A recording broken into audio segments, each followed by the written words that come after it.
செழியன் காதுக்குள் அந்த டிரைவர் ஏதோ சொல்லியதும் அவன் வேகமாக தனது புருவத்தை சுருக்கிக் கொண்டு கேட்டான். நீ என்ன சொல்ற? நீ சொல்றதெல்லாம் உண்மையா என்று கேட்டான். ஆமா சார், நான் நல்லா விசாரிச்சிட்டேன். அவங்க 2 பேரும் கேங்ஸ்டரா. அது மட்டும் இல்ல, அவங்க 2 பேரும் பிரதர் அண்ட் சிஸ்டரா. ஹாஸ்பிட்டலுக்கும் இன்ஃபார்ம் பண்ணி அவங்களோட டிஎன்ஏவும் டெஸ்ட் எடுத்து பார்த்தாச்சு. அதுலயும் அவங்க 2 பேரும் நிஜமாவே பிரதர் அண்ட் சிஸ்டர்னு தான் இருக்கு என்று சொன்னான். அதை கேட்ட செழியன் வன்மமாக சிரித்தான். பின்பு இன்ட்ரெஸ்டிங். ஓ, கதை அப்படி போகுதா?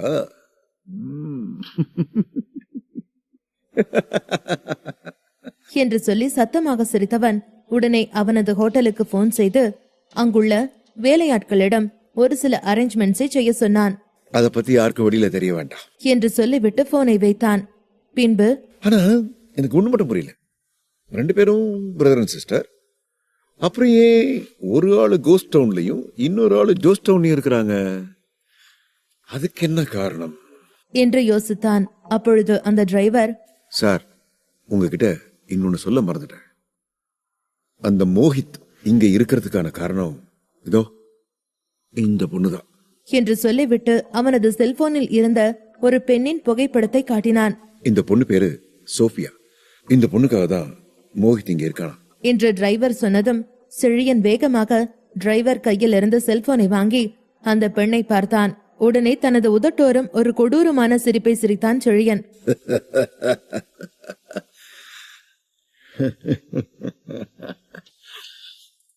பரவாயில்ல, இந்த ஜாய் அளவுக்கு அழகா இல்லாட்டாலும் இவ்வளவு அழகாத்தான் இருக்கா என்று சொன்னவன் உடனே அந்த டிரைவரிடம் பிளானை மாற்ற சொன்னான். செழியனோ ஒருபுறம் சரவணனை பழிவாங்குவதற்காக பிளான் போட்டுக் கொண்டிருந்தான். அதே சமயம் சரவணனின் செல்போனிற்கு அண்டர் கிரவுண்ட் ஃபோர்ஸில் இருந்து ஒரு மெசேஜ் வந்தது. சார், நீங்க சொன்ன மாதிரியே நாங்க அந்த ராயர் ஃபேமிலியோட ஒவ்வொரு மூவியும் வாட்ச் பண்ணோம். இதுதான் அவனோட வேற போட்ஸ். நம்ம ஆளுங்க இப்போ அந்த ஏரியாவை சுத்தி தான் இருக்கிறாங்க. எவ்ரி 5 minutes அங்க என்ன நடக்குதுன்னு உங்களுக்கு நாங்க அப்பப்போ அப்டேட் பண்றோம் என்று அந்த மெசேஜில் இருந்தது. அந்த மெசேஜை பார்த்த சரவணன் மௌனமாக சிரித்தான்.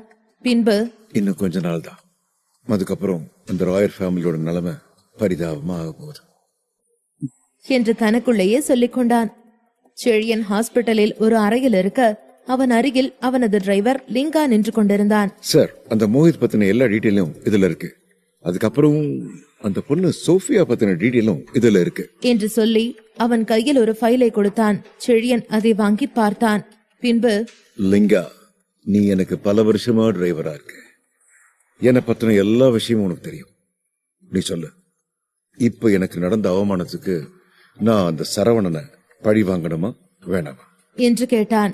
உடனே அந்த லிங்கா, இதுல என்ன சார் சந்தேகம்? கண்டிப்பா அந்த சரவணனை சும்மா விடவே கூடாது. உங்களையும் உங்க குடும்பத்தையும் இந்த நிலைமைக்கு ஆளாக்குனவனுக்கு கண்டிப்பா தண்டனை கொடுத்தே ஆகணும் என்று சொன்னான். லிங்கா அப்படி சொன்னதும் செழியன் சிரித்துக் கொண்டே பேசினான். எனக்கு தெரியும், கண்டிப்பா நீ எப்பவுமே என்னோட விசுவாசியா இருப்பேன். லிங்கா, எனக்காக நீ என்ன பண்ற? நம்ம ஃபேமிலியோட எக்கனாமிக் அட்வைசர், அப்புறம் அண்டர் கிரவுண்ட் ஆர்கனைசேஷன்ல இருக்கிற எல்லாரையும் கேதர் பண்ண. எல்லாரும் ஒன்னு சேர்ந்து அந்த சரவணனை என்ன பண்ணலான்னு ஒரு முடிவெடுக்க சொல்லு என்று சொன்னான். அதை கேட்ட லிங்கா ஒரு நிமிடம் தயங்கினான். பின்பு, சார், ஆனா இது சரியா வருமானு தெரியல. ஒருவேளை இதனால நம்ம ஃபேமிலியோட ரெப்புடேஷன் என்று லிங்கா ஏதோ சொல்ல வந்தான். உடனே செழியன், ஆல்ரெடி அவங்கிட்ட நாம நிறைய அசிங்கப்பட்டாச்சு. இதுக்கு மேல அசிங்கப்படுறதுக்கு எதுவும் இல்ல. ஃபேமிலியோட ரெப்புடேஷன் பாக்கிறத விட நம்மளோட எதிரிய இப்ப நம்ம அடிக்கணும். அதுதான் நமக்கு முக்கியம். அதுவும் அந்த ரத்னம், அவரை பார்த்தாலே எனக்கு கொலவெறி ஆகுது. எங்களால் அடிச்சு துரத்தப்பட்ட அவரு திரும்பி எங்க குடும்பத்துக்குள்ள வரவே கூடாது. ஆனா இப்ப அவர் எங்களுக்கு தேவை. இந்த ஒரே காரணத்துக்காகத்தான் அவரை திரும்பவும் இந்த குடும்பத்துக்குள்ள வரதுக்கு அனுமதிச்சிருக்கோம். ஆனா கண்டிப்பா அந்த ரத்னத்துக்கும் சரவணனுக்கும் ஒரு பாடம் புகட்டியே ஆகணும் என்று சொன்னான். லிங்கத்திற்கு இந்த முறை செழியன் சொல்வது சரி என்று பட்டது. உடனே, ஓகே சார், கண்டிப்பா அந்த சரவணனை நாம விடக்கூடாது. ஆனா அதுக்கு முன்னாடி அந்த சரவணனோட முழு பலத்தையும் நாம தெரிஞ்சுக்கிறோம். நீங்க ஒண்ணும் கவலைப்படாதீங்க, அதெல்லாம் நான் பாத்துக்கிறேன் என்று சொல்லிவிட்டு லிங்கா அங்கிருந்து கிளம்பினான். அண்டர் கிரவுண்ட் ஃபோர்ஸில் இருந்து சரவணனிற்கு மீண்டும் ஒரு மெசேஜ் வந்தது. மிஸ்டர் சரவணன் செழியன் பத்தின எல்லா டீடைல்ஸையும் நாங்க கலெக்ட் பண்ணிட்டோம். அது மட்டும் இல்ல, அவனுடைய கார்ல ஒரு நியூ அட்வான்ஸான ஜிபிஎஸ்ஸையும் ஃபிக்ஸ் பண்ணியிருக்கோம். அந்த சாஃப்ட்வேர் முழுக்க முழுக்க உங்களுக்காக தயாரிக்கப்பட்டது. அந்த ஜிபிஎஸ் மூலமா அவன் எங்கெங்க போறான், என்னென்ன பேசுறான், எல்லாத்தையும் உங்களால் தெரிஞ்சுக்க முடியும் என்று மெசேஜ் செய்திருந்தான். அந்த மெசேஜை பார்த்ததும் சரவணனின் உதடு இன்னும் சந்தோஷத்தில் விரிந்தது. பின்பு இன்னொரு மெசேஜும் அதனுடன் வந்திருந்தது. மிஸ்டர் சரவணன், நீங்க கேட்ட இன்னொரு ரிக்வெஸ்டோட ப்ராசஸும் போயிட்டு இருக்கு. வித்தின் 2 or 3 ஹவர்ஸ்க்குள்ள அந்த ப்ராசஸும் கம்ப்ளீட் பண்ணிடுவோம். அது மட்டும் முடிஞ்சிருச்சுன்னா அதுக்கப்புறம் அந்த ராயர் ஃபேமிலியில உள்ள ஒவ்வொருத்தரும் என்ன பண்றாங்கன்னு ஈஸியா நம்மளால மானிட்டர் பண்ண முடியும் என்று மெசேஜ் செய்திருந்தார்கள். உடனே சரவணன் ஓகே தேங்க்யூ என்று அவர்களுக்கு மெசேஜ் செய்தான்.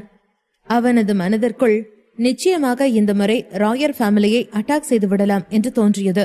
20 வருடங்களுக்கு முன்பு ரத்தினத்தால் வளர்ந்து அவர்கள் ரத்தினத்தையே வெளியேற்றினார்கள். அதற்கான பதிலடியை திருப்பிக் கொடுக்கும் நேரம் இது என்று சொல்லி சிரித்தான். அதே நேரம் செழியனின் கையில் லிங்கா இன்னொரு ஃபைலையும் கொடுத்தான். சார், இது அந்த சரவணனை பத்தின இன்னும் கொஞ்சம் இன்ஃபர்மேஷன் என்று சொன்னான். அந்த ஃபைலை வாங்கி பார்த்த செழியன் ஒரு நிமிடம் அதிர்ச்சியானான். என்ன, பிரிட்ஜ் ரியல் எஸ்டேட் அவனோடதா? மிஸ் குமாரோட ஃபியான்சியா இவன் என்று ஆச்சரியமாக கேட்டான். ஆமா சார், இதெல்லாம் சரவணனோட பேக்ரவுண்ட் தான். இதெல்லாம் வச்சுதான் அவன் ஆடுறான் என்று சொன்னான். லிங்கா, அந்த மிஸ் குமாரை பத்தி நல்லா விசாரி என்று சொன்னான். இது வரைக்கும் நான் அவளை பத்தி கேள்விப்பட்டதே இல்லை. இந்த சரவணனை பத்தி இன்னும் என்னெல்லாம் இன்ஃபர்மேஷன் கேதர் பண்ண முடியுமோ எல்லாத்தையும் கேதர் பண்ண என்று சொன்னான். ஓகே சார், நான் அந்த சரவணனை பத்தின எல்லா டீடைல்ஸையும் உடனே கலெக்ட் பண்றேன் என்று சொன்ன செழியன் ஓகே சரி, சீக்கிரம் கார் எடு, நம்ம ஒரு முக்கியமான இடத்துக்கு போறோம் என்று சொன்னான். உடனே லிங்கா சார், அப்படி நாம எங்க போறோம்னு தெரிஞ்சுக்கலாமா என்று கேட்டான். உடனே செழியன் சிரித்துக் கொண்டே வேற எங்க, அந்த மோஹித்தோட கேர்ள் ஃபிரெண்ட் சோஃபியா கூட கொஞ்சம் விளையாடலான்னுதான் என்று சொன்னான். உடனே லிங்கா சார், நீங்க கிரேட். ஆனா எனக்கு ஒண்ணு மட்டும் புரியல. அந்த பொண்ணு சாதாரண பார்ல பாட்டு பாடுற பொண்ணு. அந்த பொண்ணுக்காக 3 வருஷம் அந்த பொண்ணு பின்னாலேயே ஃபாலோ பண்ணிட்டு இவன் இருக்கான். எதுக்காக அந்த பொண்ணு இவனை ஏத்துக்கல? இவ கூட இருக்கதானே அவன் ஆசையை வளர்த்துக்கிட்டு தெரியுறான். ஆனா அந்த பொண்ணு இங்க பல பேரோட சுத்திட்டு இருக்கு என்று சொன்னான். உடனே செழியன் அது நமக்கு நல்லது தானே, இது மூலமா அந்த மோகித்தை நம்மளால பழி வாங்க முடியும்ல என்று சொன்னான். உடனே லிங்கா அதுவும் சரிதான் சார் என்று சொன்னான். சற்று நேரத்தில் ஒரு பெரிய ஹோட்டலின் முன்பு அந்த கார் சென்று நின்றது. அதிலிருந்து இறங்கியவன் நேராக சோஃபியா பாட்டு பாடும் அந்த பாருக்குள் சென்றான். அவளின் குரல் குயிலை விட மிகவும் இனிமையாக இருந்தது. அந்த குரலை செழியன் கேட்டான். பரவாயில்லையே, அந்த மோகித்துக்கும் கொஞ்சம் ரசனை இருக்கு. இவளோட இந்த குரலால தான் அவன் மயங்கினான்னு நினைக்கிறேன் என்று சொல்லிக்கொண்டே உள்ளே சென்றான். அங்கு தனது பணபலத்தை காட்ட வேண்டும் என்று விரும்பினான். உடனே லிங்கத்திடம் இப்பவே இந்த ஹோட்டலை வாங்குறதுக்கான ஏற்பாடு பண்ண, அதுக்கப்புறம் இந்த ஹோட்டல்ல இருக்கிறதுலயே பெரிய ரிச்சான ஒரு ரூமை புக் பண்ண. அந்த ரூமுக்கு இந்த சோஃபியாவை அனுப்பி வைக்க சொல்லு. அவ என்னோட பெட்ல துள்ளி விளையாடணும். அத தெரிஞ்சு அந்த மோஹித் சாகணும் என்று சொல்லி சத்தமாக சிரித்தான். ஓகே சார், இப்பவே நான் அதுக்கான எல்லா ஏற்பாடையும் பண்றேன் என்று சொல்லிவிட்டு லிங்கா வேகமாக அங்கிருந்து நகர்ந்தான். சரவணனும் ஜாயும் ஒரு வெஸ்டர்ன் ரெஸ்டாரண்டில் உட்கார்ந்து டின்னர் சாப்பிட்டுக் கொண்டிருந்தார்கள். செழியனின் காரில் ஃபிட் செய்திருந்த ஜிபிஎஸ் மூலம் செழியன் திட்டத்தை அறிந்து கொண்ட சரவணனின் முகம் திடீரென்று மாறியது. ஜாய் அதை கவனித்தாள். பின்பு என்னாச்சு, ஏன் சாப்பிடாம இருக்க என்று கேட்டாள். உடனே சரவணன் உன்னோட பிரதருக்கு ஒரு பெரிய பிரச்சனை நடக்க போகுது என்று சொன்னான். உன் அண்ணனுக்கு பிரச்சனை என்று சரவணன் கூறியதும் என்னது என்று கேட்டாள் ஜாய். மோஹித்தான் அவள் அண்ணன் என்று ஒப்புக்கொண்டாள். இருவரும் அண்ணன் தங்கையா இருந்தும் ஏன் இப்படி இருக்கிறார்கள் என்று சரவணனுக்கு தெரியவில்லை. அதனை அவன் கேட்கவும் இல்லை. பெரிய பிரச்சனை எல்லாம் ஒண்ணும் இல்ல. இந்த செழியனுக்கு நம்ம கூட மோத முடியாதுன்னு தெரிஞ்சிருக்கும். அதனால உன் அண்ணனை தேடி போயிருக்கான். இப்போ உன் அண்ணன் தான் கேப்டன் ஆஃப் போலீஸ் ஸ்டேஷன். அதனால அவன் உன் அண்ணன் பின்னாடி போயிருக்கான் என்று சாதாரணமாய் கூறினான் சரவணா. ஜாய்க்கு தெரியும் செழியன் நினைத்தால் மோஹித்தை டிஸ்மிஸ் செய்யலாம் என்று. ஆனால் இப்போது இருக்கும் சூழலில் செழியன் அதை செய்திட மாட்டான். அப்படியே அவன் உன்னோட வருங்கால அன்னைக்கும் பிரச்சனை கொடுக்கலாம் என்று கூறிய சரவணன் சாப்பாடை வாயில் போட்டுக்கொண்டான். அன்னியாவது பண்ணியாவது அவன் என்னமோ பண்ணிட்டு போறான், அவளுக்கு இது தேவைதான் என்று பெரிய பீஸ் சிக்கனை வாயில் போட்டுக்கொண்டு மெல்ல முடியாமல் நின்றாள் ஜாய். சரவணனும் பெரிதாய் எடுத்துக்கொள்ளவில்லை. பண ஆசை கொண்ட நிறைய பெண்களில் அவளும் ஒருவள் என்பதனால் விட்டு விட்டார்கள். இப்படிப்பட்ட பெண்ணை திருத்துவதெல்லாம் அவளின் வேலை இல்லையே. ஆனாலும் சில நொடிகள் கழித்து சட்டென்று எழுந்தாள் ஜாய். கோபத்தில் அவள் முகம் சிவந்திருந்தது. இப்ப அந்த பரதேசி எங்க இருக்கான்? என உடனே அவங்கிட்ட கூட்டிட்டு போ. எவ்வளவு திமிர் இருந்தா அந்த சனியை முடிச்சவன் அவ கூட இருப்பான். என் அண்ணன் அவதான் உயிர்னு கிடக்குறான், அவ கூட போய் அவன் எப்படி படுக்கலாம்? அவன்ல மனுஷனே இல்ல, ஆம்பளை இருந்தா என்கிட்ட வந்து மோத சொல்லு என்று கோபத்தில் காட்டு கத்தலாய் கத்திய ஜாய் மடமடவென அங்கிருந்த ஒயினை குடித்தாள். இதத்தானே எதிர்பார்த்தேன் என்று மனதிற்குள் கூறி சிரித்தான் சரவணா. ஜாய் ஒன்றும் கல்லஞ்சக்காரி இல்லையே. நான் இப்பவே கூட்டு போறேன் என்று கூறி நேராக அவளை எக்கப் சிட்டிக்கு அழைத்து சென்றான். தன்னை செழியன் ஏதாவது செய்து விடுவானோ என்றெல்லாம் ஜாய் யோசிக்கவில்லை. ஆனால் மோஹித்தை அவன் எதுவும் செய்துவிடக் கூடாது என்றுதான் நினைத்தாள். காரில் ஏறியதும் ஜாய் தான் காரை வேகமாக ஓட்டிக் கொண்டிருந்தாள். அவள் கோபத்துடனே இருப்பதை கண்ட சரவணா, என்ன பிரச்சனை? உன் அண்ணனை பாக்குறதுல உனக்கு இஷ்டம் இல்லையா என்று புரியாமல் கேட்டான். ஆமா, அண்ணனாவது நொன்னனாவது அவனே ஒரு பிச்சைக்கார பையன் என்று பல்லை கடித்துக் கொண்டு கூறினாள் ஜாய். என்ன இப்படி சொல்லிட்ட? உனக்கும் உங்க அண்ணனுக்கும் ஏதாவது சண்டையா என்று ஆர்வமாய் கேட்டான் சரவணா. அதில் அவனையும் முறைத்தாள் ஜாய். ஆமா, அந்த வீணா போன தண்டம் இன்னும் அந்த சோஃபியா பின்னாடி சுத்திக்கிட்டு அலையறான். அவகிட்ட அப்படி என்ன இழவு இருக்குன்னு எனக்கு தெரியல. போயும் போய் அந்த கேடு கட்டவளுக்காக இவன் பீனிக்ஸ் ஃபேமிலியோட இன்ஹெரிடியன்ஸ வேணான்னு சொல்லிட்டான் என்று ஆத்திரத்தில் கூறினாள். என்ன, பீனிக்ஸ் ஃபேமிலி இன்ஹெரிட்டன்ஸே வேணான்னு சொல்லிட்டானா? அதோட மதிப்பு எவ்வளவு இருக்கும்? கோஸ்ட் டவுன்ல நம்ம தான் லீட் ஹேரா வர்றதுக்கு எவ்வளவு கஷ்டப்பட்டோம். இந்த ஆள் என்னடானா அசால்ட்டா பீனிக்ஸ் குடும்பத்தை இன்ஹெரிட்டன்ஸே வேணான்னு கொடுத்துட்டான். இவன் ஜாயோட உண்மையான அண்ணனா இருந்து ஆரம்பத்திலேயே உனக்கு எல்லாம் கிடைச்சிருக்கு. அதெல்லாம் விட்டுட்டு இவ்வளவு சாதாரணமா இங்க இருக்கான் என்று மனதில் நினைத்தான் சரவணா. இதுதான் விஷயம்னா எனக்கும் உங்க அண்ணன் அடிக்கணும் போலதான் இருக்கு என்றான். இதனால் தான் சரவணாவால் மோஹித்தின் பேக்ரவுண்டை கண்டுகொள்ள முடியவில்லை. அவனின் பேக்ரவுண்ட் சரியாக இல்லாவிட்டாலும் அவனின் ப்ரொமோஷன் மட்டும் அதிவேகத்தில் இருந்தது அவனுக்கு சந்தேகத்தை கொடுத்தது. அப்போ உங்க அண்ணன் அந்த பொண்ணு கூட இங்க இருக்கலான்னு ஸ்போர்ட்ஸ் ரோடுக்கு பக்கத்துல ஸ்டேஷன்ல வேலை பாக்குறானா என்று பெருமூச்சுடன் கேட்டான் சரவணா. உண்மையிலேயே மோகித்தை நினைத்து அவனுக்கு சற்று கோபம்தான் வந்தது. அவளே சரியான கேடு கட்டவ. அவ தெளிவா சொல்லிட்டா இவன் மேல எந்த ஒரு ஃபீலிங்ஸும் இல்லன்னு. இவன் தான் கிறுக்கு பையன் மாதிரி அவ பின்னாடியே சின்ன வயசுல இருந்து சுத்திட்டு அலையறான், லூசு பையன் என்று மேலும் ஆத்திரத்தில் கூறினாள் ஜாய். அந்த கோபத்திலும் முழுதாய் கதையை அவள் கூறவில்லை. சரவணனுக்கும் மோஹித் எப்படி பீனிக்ஸ் குடும்பத்திலிருந்து வந்தான் என்று தெரிந்து கொள்ள ஆர்வமாயிருந்தது. அப்படி ஒரு குடும்பத்தின் வாரிசாக இருப்பது அவ்வளவு எளிதான விஷயமில்லை. யாஷ் கேபிட்டல் சிட்டியை விட்டு வந்ததை விட 100 மடங்கு பெரிதானது பீனிக்ஸ் குடும்பத்தின் இன்ஹெரிட்டன்ஸை விட்டுக் கொடுப்பது. உலகத்தையே கட்டுக்குள் வைத்திருக்கும் குடும்பத்திலிருந்து வெளியேறுவது என்றால் அது மிகப்பெரிய முட்டாள்தனம். நாம போறதுக்கு இன்னும் டைம் ஆகும், உன்னால ஏதாவது பண்ண முடியுமா என்று சரவணனிடம் அவசரமாய் கேட்டாள் ஜாய். சரவணன் உடனே போனை எடுத்து ஒருவருக்கு செய்தி அனுப்பினார். அடுத்த நிமிடமே அவனுக்கு அவர்களிடமிருந்து பதில் வந்தது. அந்த நபரோ சரவணனுக்கு எதிராய் எந்த முட்டாள் சென்றது என்று நினைத்தார். இடம் எக்லிப் சிட்டியில் இருக்கும் ஸ்போர்ட்ஸ் ஏரியா. செழியன் முதலில் பாருக்கு சென்றான். அங்கிருந்து சோஃபியாவை தலை முதல் கால் வரை பார்வையாலேயே அளந்தான். பளிங்கு போல் அவளின் வெண்மையான தேகம், முட்டை விழிகள், மெல்லிய இடை, நீண்ட கால்கள் என ஒவ்வொன்றாக ரசித்தான். அவளை பார்த்து நம்பிய அறை போல் சிரித்தான் செழியன்.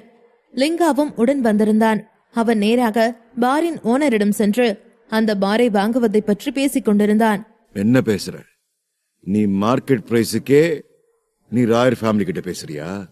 உனக்கு அந்த ரைட்ஸ் இருக்கா என்று மிரட்டும் தோரணையில் கேட்டான் லிங்கா. எனக்கு தெரியாது, ஆனா இப்பதான் ஒருத்தர் இந்த பாரை 20 மடங்கு அதிகமான பிரைஸுக்கு விலை பேசி இருக்காரு.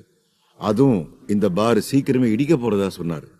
10 வருஷம் கான்ட்ராக்ட் நாங்க சைன் பண்றதுனால இந்த பாரை அவர் டைரக்டாவே வாங்குறாரு. எதிர்காலத்துல இங்க ஒரு ட்ரேட் சென்டர் வர போறதா சொன்னாரு என்று அந்த ஓனர் கூறினார். அதில் அதிர்ந்தான் லிங்கா. அந்த இடத்தில் இருக்கும் பார் எல்லாம் வெறும் 70 லட்சத்திற்கு விலை போகக்கூடியவை. ஆனால் அதனை 20 மடங்கு அதிகமாய் ஒருவன் வாங்குகிறான் என்றால் வேண்டுமென்றே இந்த இடத்தில் விலையை உயர்த்த இருக்கிறான் என்று நினைத்தான் லிங்கா. அவனை நீ நம்புறியா என்று கேட்டான் லிங்கா. அந்த ஓனர் ஒன்று முட்டாள் இல்லையே, கண்மூடித்தனமாய் இதனை நம்புவதற்கு. சட்டென்று அந்த ஓனருக்கு தைரியம் வந்தது. என்ன ராயர் ஃபேமிலி அதிகாரத்தை காட்டி என்கிட்ட இருந்து வம்படியா இந்த இடத்த வாங்கலான்னு பாக்குறியா என்று கேட்டார். அதில் மேலும் திகைத்தான் லிங்கா. இது முன்பு போல் ராயர் குடும்பத்தின் நிலை இருந்திருந்தால் நிச்சயம் அப்படி செய்திருப்பார்கள். ஆனால் இப்போது பெரும் புயலுக்கு நடுவே மாட்டிக்கொண்டிருக்கிறார்கள். அதனால் அவர்களால் அப்படி செய்ய முடியாது. லிங்கா உடனே செழியன் பக்கம் சென்று அவனுடன் இதை பற்றி பேச சென்றான். விஷயத்தை கேட்ட செழியன் பெரிதாய் அதிர்ந்தான். அவனிடம் அந்த பணம் இல்லை என்று இல்லை, ஆனால் சோஃபியாவிற்காக இதனை செய்வது அவ்வளவு அவசியமில்லை என்று தோன்றியது அவனுக்கு. சார், இப்ப நம்ம என்ன பண்றது என்று கேட்டான் லிங்கா. இருவருக்குமே தெரியும் இங்கிருப்பவர்கள் அவர்களை மிரட்டுகிறார்கள் என்று. வெளியே அந்நேரம்தான் சரவணனும் ஜாயும் அங்கு வந்தார்கள். இந்த பொறுக்கி பார சோஃபியாக்காக வாங்க வந்திருக்கானா என்று ஆத்திரத்தில் கத்தினாள் ஜாய். அதில் தோலை குலுக்கிய சரவணா மறுப்பாக தலையசைத்தான். நீ கவலைப்படாத, இந்த பார அவனால வாங்க முடியாது. ஏன், நீ முன்னாடியே வாங்கிட்டியா என்று புருவம் சுருக்கினாள். இல்ல என்று மறுப்பாக தலையசைத்தான் சரவணா. அப்புறம் எப்படி உனக்கு தெரியும் அவன் இன்னும் இந்த பார வாங்கலன்னு? எனக்கு தெரிஞ்ச வரைக்கும் அந்த ராயர் ஃபேமிலி ரொம்ப ரிச்சான ஃபேமிலி. எவ்வளவு விலை கொடுத்தாலும் இந்த பொறுக்கி வாங்கிடுவான் என்று கடுகடுத்தாள் ஜாய். அதில் சரவணா அவள் காதருகே நெருங்கி ஒரு ரகசியத்தை கூறினான். அதை கேட்டு அவன் வயிற்றிலேயே ஓங்கி குத்தினாள் ஜாய். லூசு பயல, உனக்கு இதெல்லாம் அதிகமா தெரியல என்று அமைதியான குரலில் கேட்டாள் ஜாய். சரவணனை அவளால் மெச்சாமல் இருக்க முடியவில்லை. என்கிட்ட இன்னொரு பிளான் இருக்கு, ஆனா இதுக்கு நீ ஒத்துக்குவியா மாட்டியான்னு தெரியல என்று சிரிப்புடன் கூறினான் சரவணா. அதில் ஒரு நொடி அதிர்ந்தாள் ஜாய். இப்ப என்ன ஏழரை இழுத்து விட போற என்று கேலியாக கேட்டாள். அது ஏழரை இல்ல, உள்ள இருக்கானே ஒரு ஏழரை, அவனுக்கு ஒரு ஆப்பு வைக்கலான்னுதான் என்று சரவணன் கூறவும் வேகமாய் தலையசைத்தாள் ஜாய். அப்படின்னா நான் உடனே பண்றேன். அவனை நான் சாத்துக்குடி புழியற மாதிரி புழிஞ்சே ஆகணும் என்று கோபத்தில் சொன்னவள் பல நாள் அவனை பழிவாங்க கனவு கண்டிருக்கிறாள். ஆமா, என்ன பண்ண போற என்று சரவணன் சிரிப்பதை பார்த்து கலக்கத்துடனே கேட்டாள் ஜாய். உன் கோபத்தை குறைக்க எல்லாமே நான் பண்றேன். இந்த பிளான் ரொம்ப பெர்ஃபெக்டானது. இது மட்டும் நடந்துச்சு, செழியினால மூச்சு விடவே முடியாது. நீ ரெடியா இருக்கியான்னு எனக்கு தெரியல என்று யோசனையுடன் கூறினான் சரவணா. ஜாய் யோசனையாய் அவனை பார்க்க அவனின் திட்டத்தை அமைதியாய் கூறிட பெரிதாய் அதிர்ந்தாள் ஜாய். கிறுக்கு பயல, என்ன போய் இப்படி பண்ண சொல்றியா என்று அவன் நெஞ்சிலேயே குத்தினாள். ஆமா என்று சரவணன் தலையசைக்க பல்லை கடித்தாள் ஜாய். என்னால இதெல்லாம் பண்ண முடியாது என்று கூறியவளுக்கு இதனை செய்ய கொஞ்சமும் விருப்பமில்லை. அட, இது ஒன்னும் அவ்வளவு கஷ்டமான வேலை இல்ல. நீ யாரு, எவ்வளவு பெரிய ஆளு, உன்னால இத கூட பண்ண முடியாத என்ன? நீ ஈஸியா பண்ணிடுவ என்று சிரிப்புடன் கூறினான் சரவணா.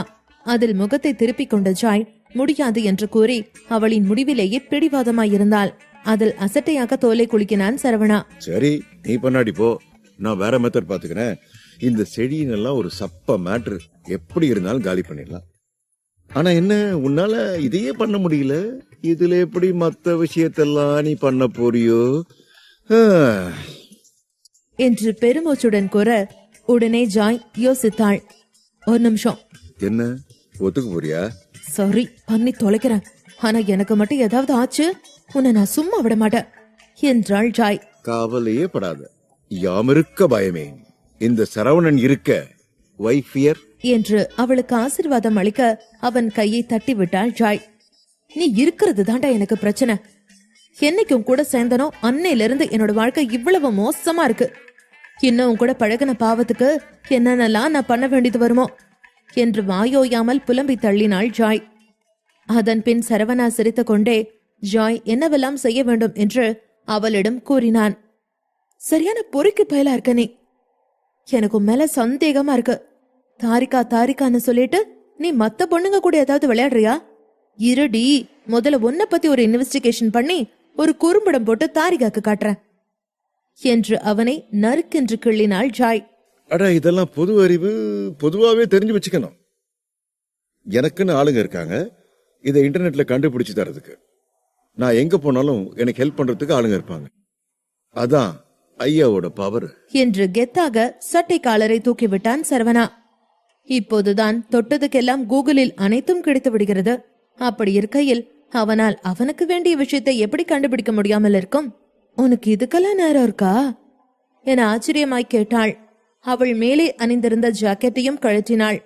கட்டி இருந்த கூந்தலை அவிழ்த்து விட்டவள் தலையையும் அவளின் உடையை சரி செய்து கொண்டாள். ஜாய், நான் உள்ள போறேன் என்று மகிழ்வுடன் கூறினாள். சரவணனின் தந்திரத்தில் அவளும் ஒரு பங்கு கொள்வதில் மகிழ்ந்தாள். கூடவே அவள் எதிரியாய் நினைக்கும் செழியனையும் இன்று ஒரு கை அவளாலேயே பார்த்துவிட முடியும். பாரின் உள்ளே வண்ண வண்ண விளக்குகள் மின்னிக் கொண்டிருக்க எல்லா ஆண்களும் பெண்களும் போதையில் ஆடிக்கொண்டிருந்தார்கள். ஜாய் உள்ளே நுழைந்ததுமே அனைவர் பார்வையும் அவள் மீது படிந்தது. ஜாயை கண்டதுமே ஒரு நொடி இமைக்காமல் அவளையே பார்த்தான் செழியன்.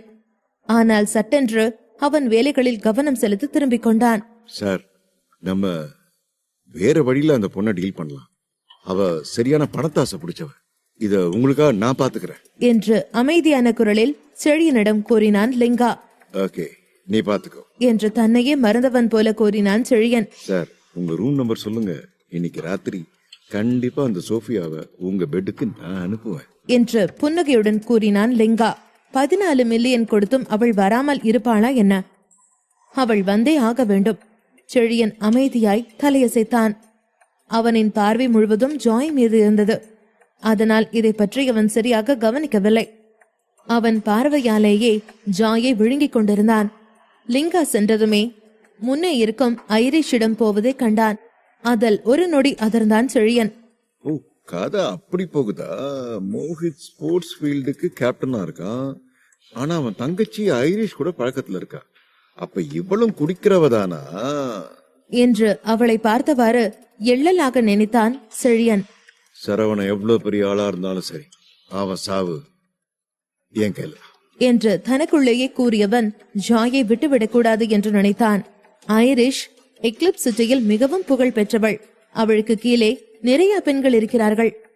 செழியன் ஜாயை பார்க்காதது போல மறைந்து கொண்டான். ஜாய் ஐரிஷிடம் பேசி முடித்துவிட்ட பின் தான் அவளிடம் சென்றான் செழியா. நேராக ஐரிஷிடம் சென்றவன் கத்தையாக பணத்தை அவள் முன்பு வைத்தான். அதில் அதிர்ந்தாள் ஐரிஷ். இது சும்மா அட்வான்ஸ் தான். சொன்ன வேலையை முடிச்சா நான் உனக்கு இதை விட அதிகமாவே தருவேன் என்றான் செழியன். அதில் பெரிதாய் சிரித்தாள் ஐரிஷ். நீங்க மிஸ்டர் ராயர் தானே? சார், நீங்க ஏன் இந்த இடத்துக்கு வந்திருக்கீங்க என்று ஆச்சரியமாய் கேட்டாள். ஜோர்ஜ் டவுனில் ஐரிஷ் பார் பெரிய பணக்காரர்கள் வந்து செல்லும் இடம். ஆனால் செழியன் போன்ற ஒருவனுக்கு அவள் வெறும் புரோக்கர் தான். உன் தகுதிக்கு மீறினத கேட்காத என்று இறுகிய குரலில் கூறினாள் செழியன். ஓகே ஓகே, மிஸ்டர் ராயருக்கு இங்க யாராவது வேணும்னா என்கிட்ட நேரடியா சொல்லுங்க. அதுக்காக நீங்க எனக்கு டிப் கொடுக்கணும்னு இல்ல. நம்ம ஃப்ரெண்ட்ஸா இருக்கலாம். ஃபியூச்சர்ல உங்களுக்கு என்னோட ஹெல்ப் வேணும்னா தயங்காம கேளுங்க என்று சிரித்த முகமாவே கூறினாள் ஐரிஷ். அந்த பொண்ணுக்கு எவ்வளவு என்று இறுக்கத்துடனே செழியா கேட்க புன்னகைத்தாள் ஐரிஷ். மிஸ்டர் ராயர், உங்களுக்கு உண்மையிலேயே ரொம்ப நல்ல டேஸ்ட். அந்த பொண்ணு இப்பதான் அவளுக்கு ஏதோ பணம் தேவை இருக்குன்னு சொன்னா. அவ 4000 கேட்டா என்று கூறினாள். செழியனுக்கு அது மிகவும் சிறிய தொகையாக இருந்தது. இதுதான் இங்க அவளுக்கு ஃபர்ஸ்ட் டைமா என கேட்டான் செழியன். ஆமா மிஸ்டர் ராயர், உண்மைய சொல்லணும்னா நானும் அவளை இப்பதான் பாக்குறேன். இந்த மாதிரி ஒரு இடத்துக்கு வர்றது இதுதான் அவளுக்கு முதல் தடவை போல. நீங்க ரொம்ப லக்கி. இப்படி ஒருத்திய ஒரு நாள் நைட்டு கிடைக்க நீங்க கொடுத்து வச்சிருக்கணும் என்று கூறினாள் ஐரிஷ். வசமா சிக்கிட்டா என்று மனதில் நினைத்தான் செழியன். நான் அவ கேட்டது ஒரு டபுளா தரேன். அவளை என்னோட எக்லிப்ஸ் சிட்டி ஆட்டுக்கு வர சொல்லு. டைம் வேஸ்ட் பண்ணாங்க என்று கட்டளையாக கூறினான். அதில் அதிர்ந்தாலும் சம்மதமாய் தலையசைத்தாள் ஐரிஷ். எப்படி இருந்தாலும் அவளுக்கு தான் இது லாபம். ஐரிஷ் நகர பார்க்க அவளை தடுத்தான் செழியா. நில்லு, அவகிட்ட நான் தானு சொல்லாத என்றான்.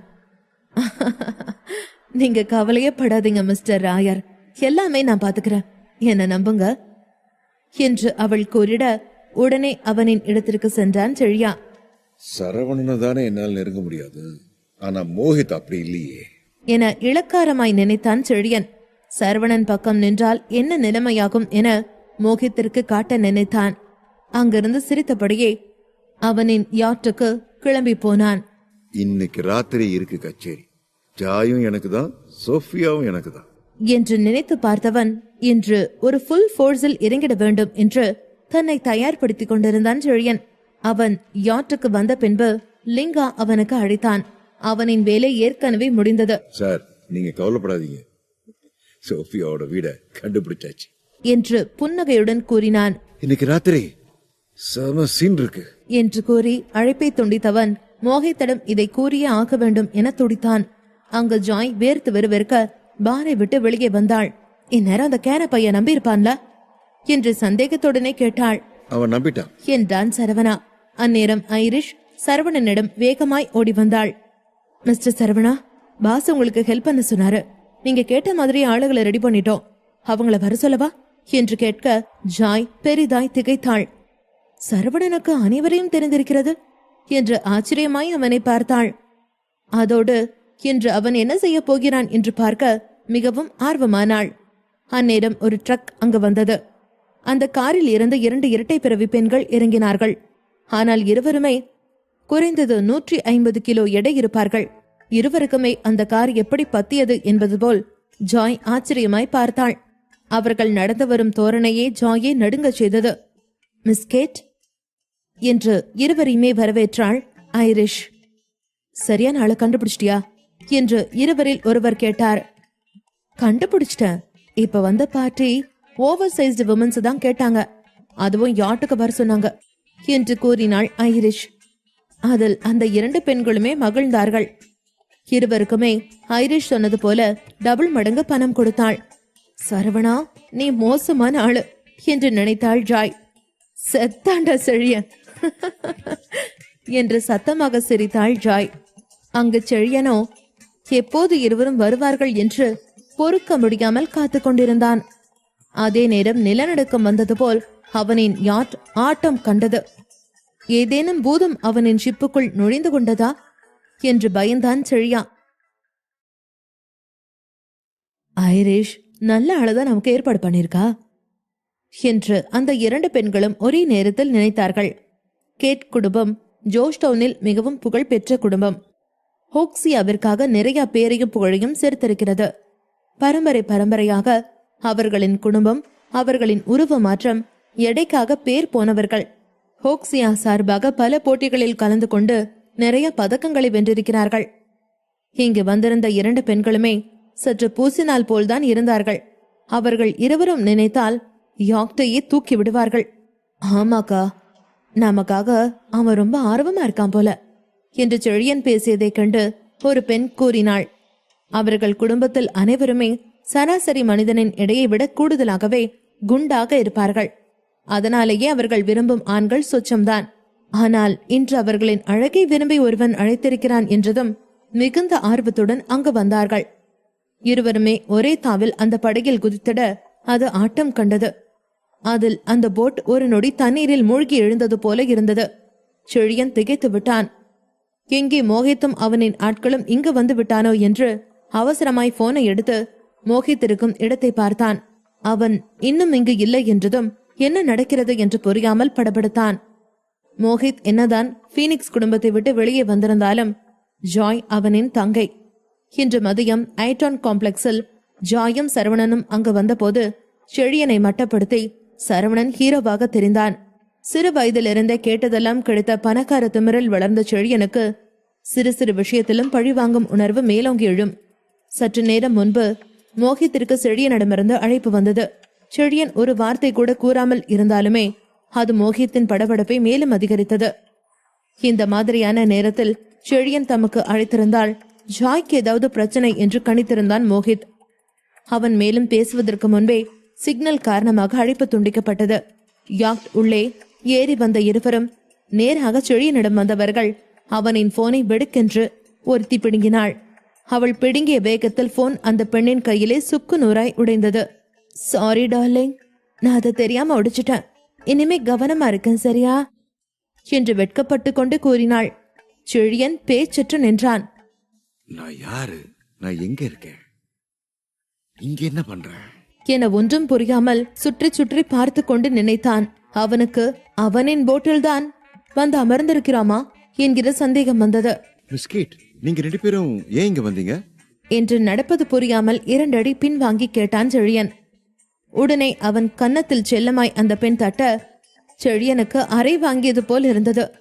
யூ நாட்டி, நீதான் என்ன வர சொல்லிட்டு இப்போ ஒண்ணுமே தெரியாத மாதிரி பேசுற பத்தியா என தங்கை கூறி சினிகிட அக்கா காரி செழியன் தோளிலே லேசாய் தட்டினாள். அவள் லேசாய் தட்டியதற்கே இன்னும் 2 அடி பின்னால் சென்றான் செழியன். நீ குறும்பு, நீ ராயர் ஃபேமிலியை சேர்ந்த பையன் எனக்கு தெரியும். ஆனா எங்க கேட் ஃபேமிலி ஒன்னும் மோசமானவங்க இல்ல. உனக்கு ரெப்புடேஷன் முக்கியம்னு தெரியும். அத நாங்களும் புரிஞ்சுக்கிறோம். சோ எல்லாத்தையும் கவனமா ப்ரிப்பேர் பண்ணிக்கோ என்று வெட்கத்துடனே சிறியவள் கூறினாள். செழியன் என்ன நடக்கிறது என்று தெரியாமல் பேய் அடித்தது போல் நின்றிருந்தான். அவனுக்கு நாக்கு மேல் அன்னத்தில் ஒட்டிக்கொண்டது. டார்லிங், நீ என்ன சின்ன பாப்பான்னு கூப்பிடு, என் அக்காவை பெரிய பாப்பான்னு கூப்பிடு, ஓகே என்று கூறிய சின்ன பாப்பா அவன் கன்னத்தை பிடித்து கிள்ளினாள். செழியன் அவர்களை கொஞ்சமும் எதிர்பார்க்கவில்லை.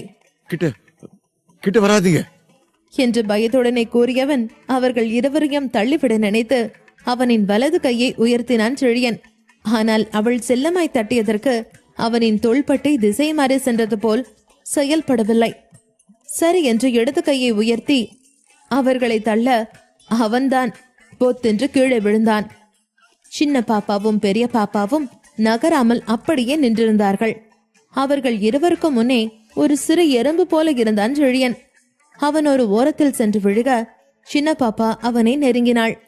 அவளின் 250 கிலோ எடை அவனின் யாட்டை ஒரு பக்கமாக சாய்த்தது. அந்த போட் ஆட்டம் காண அலறினான் செழியன். ஏய் ஏய், என்ன பண்றீங்க நீங்க என்று கத்தியவனுக்கு நடப்பவை எதுவும் புரியவில்லை. அவன் ஜாயையும் சோஃபியாவையும் எதிர்பார்த்து காத்திருந்தான்.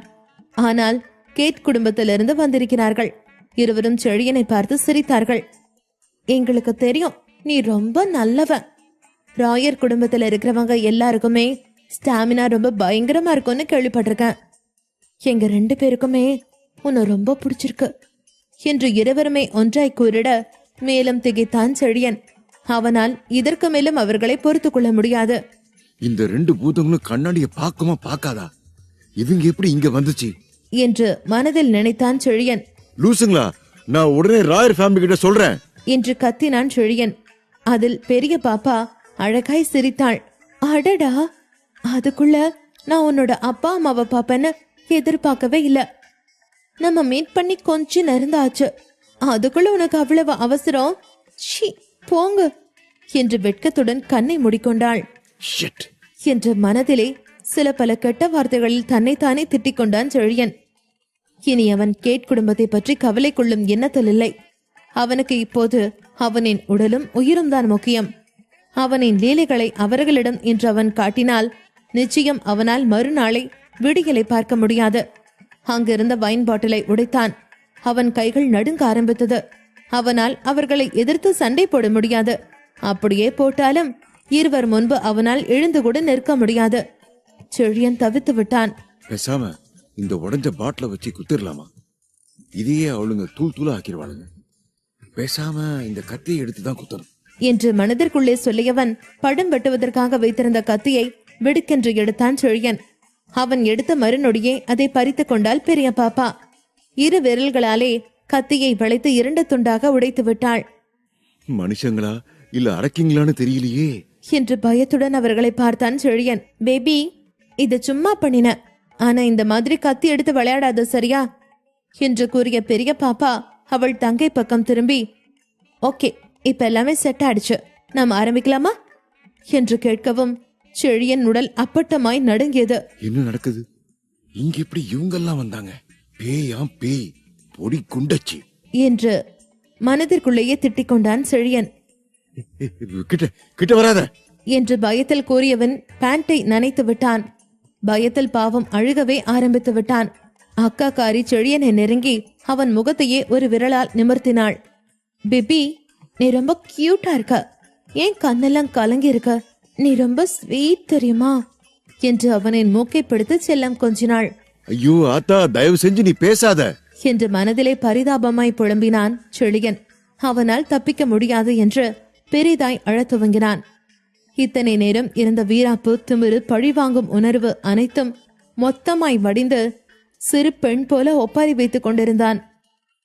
அக்கா, லேட் ஆகுது, சீக்கிரம் ஆரம்பி என்று சிறியவள் அவசரப்படுத்த, அப்பா ஆரம்பிச்சிருவோம் என்றாள் பெரியவள்.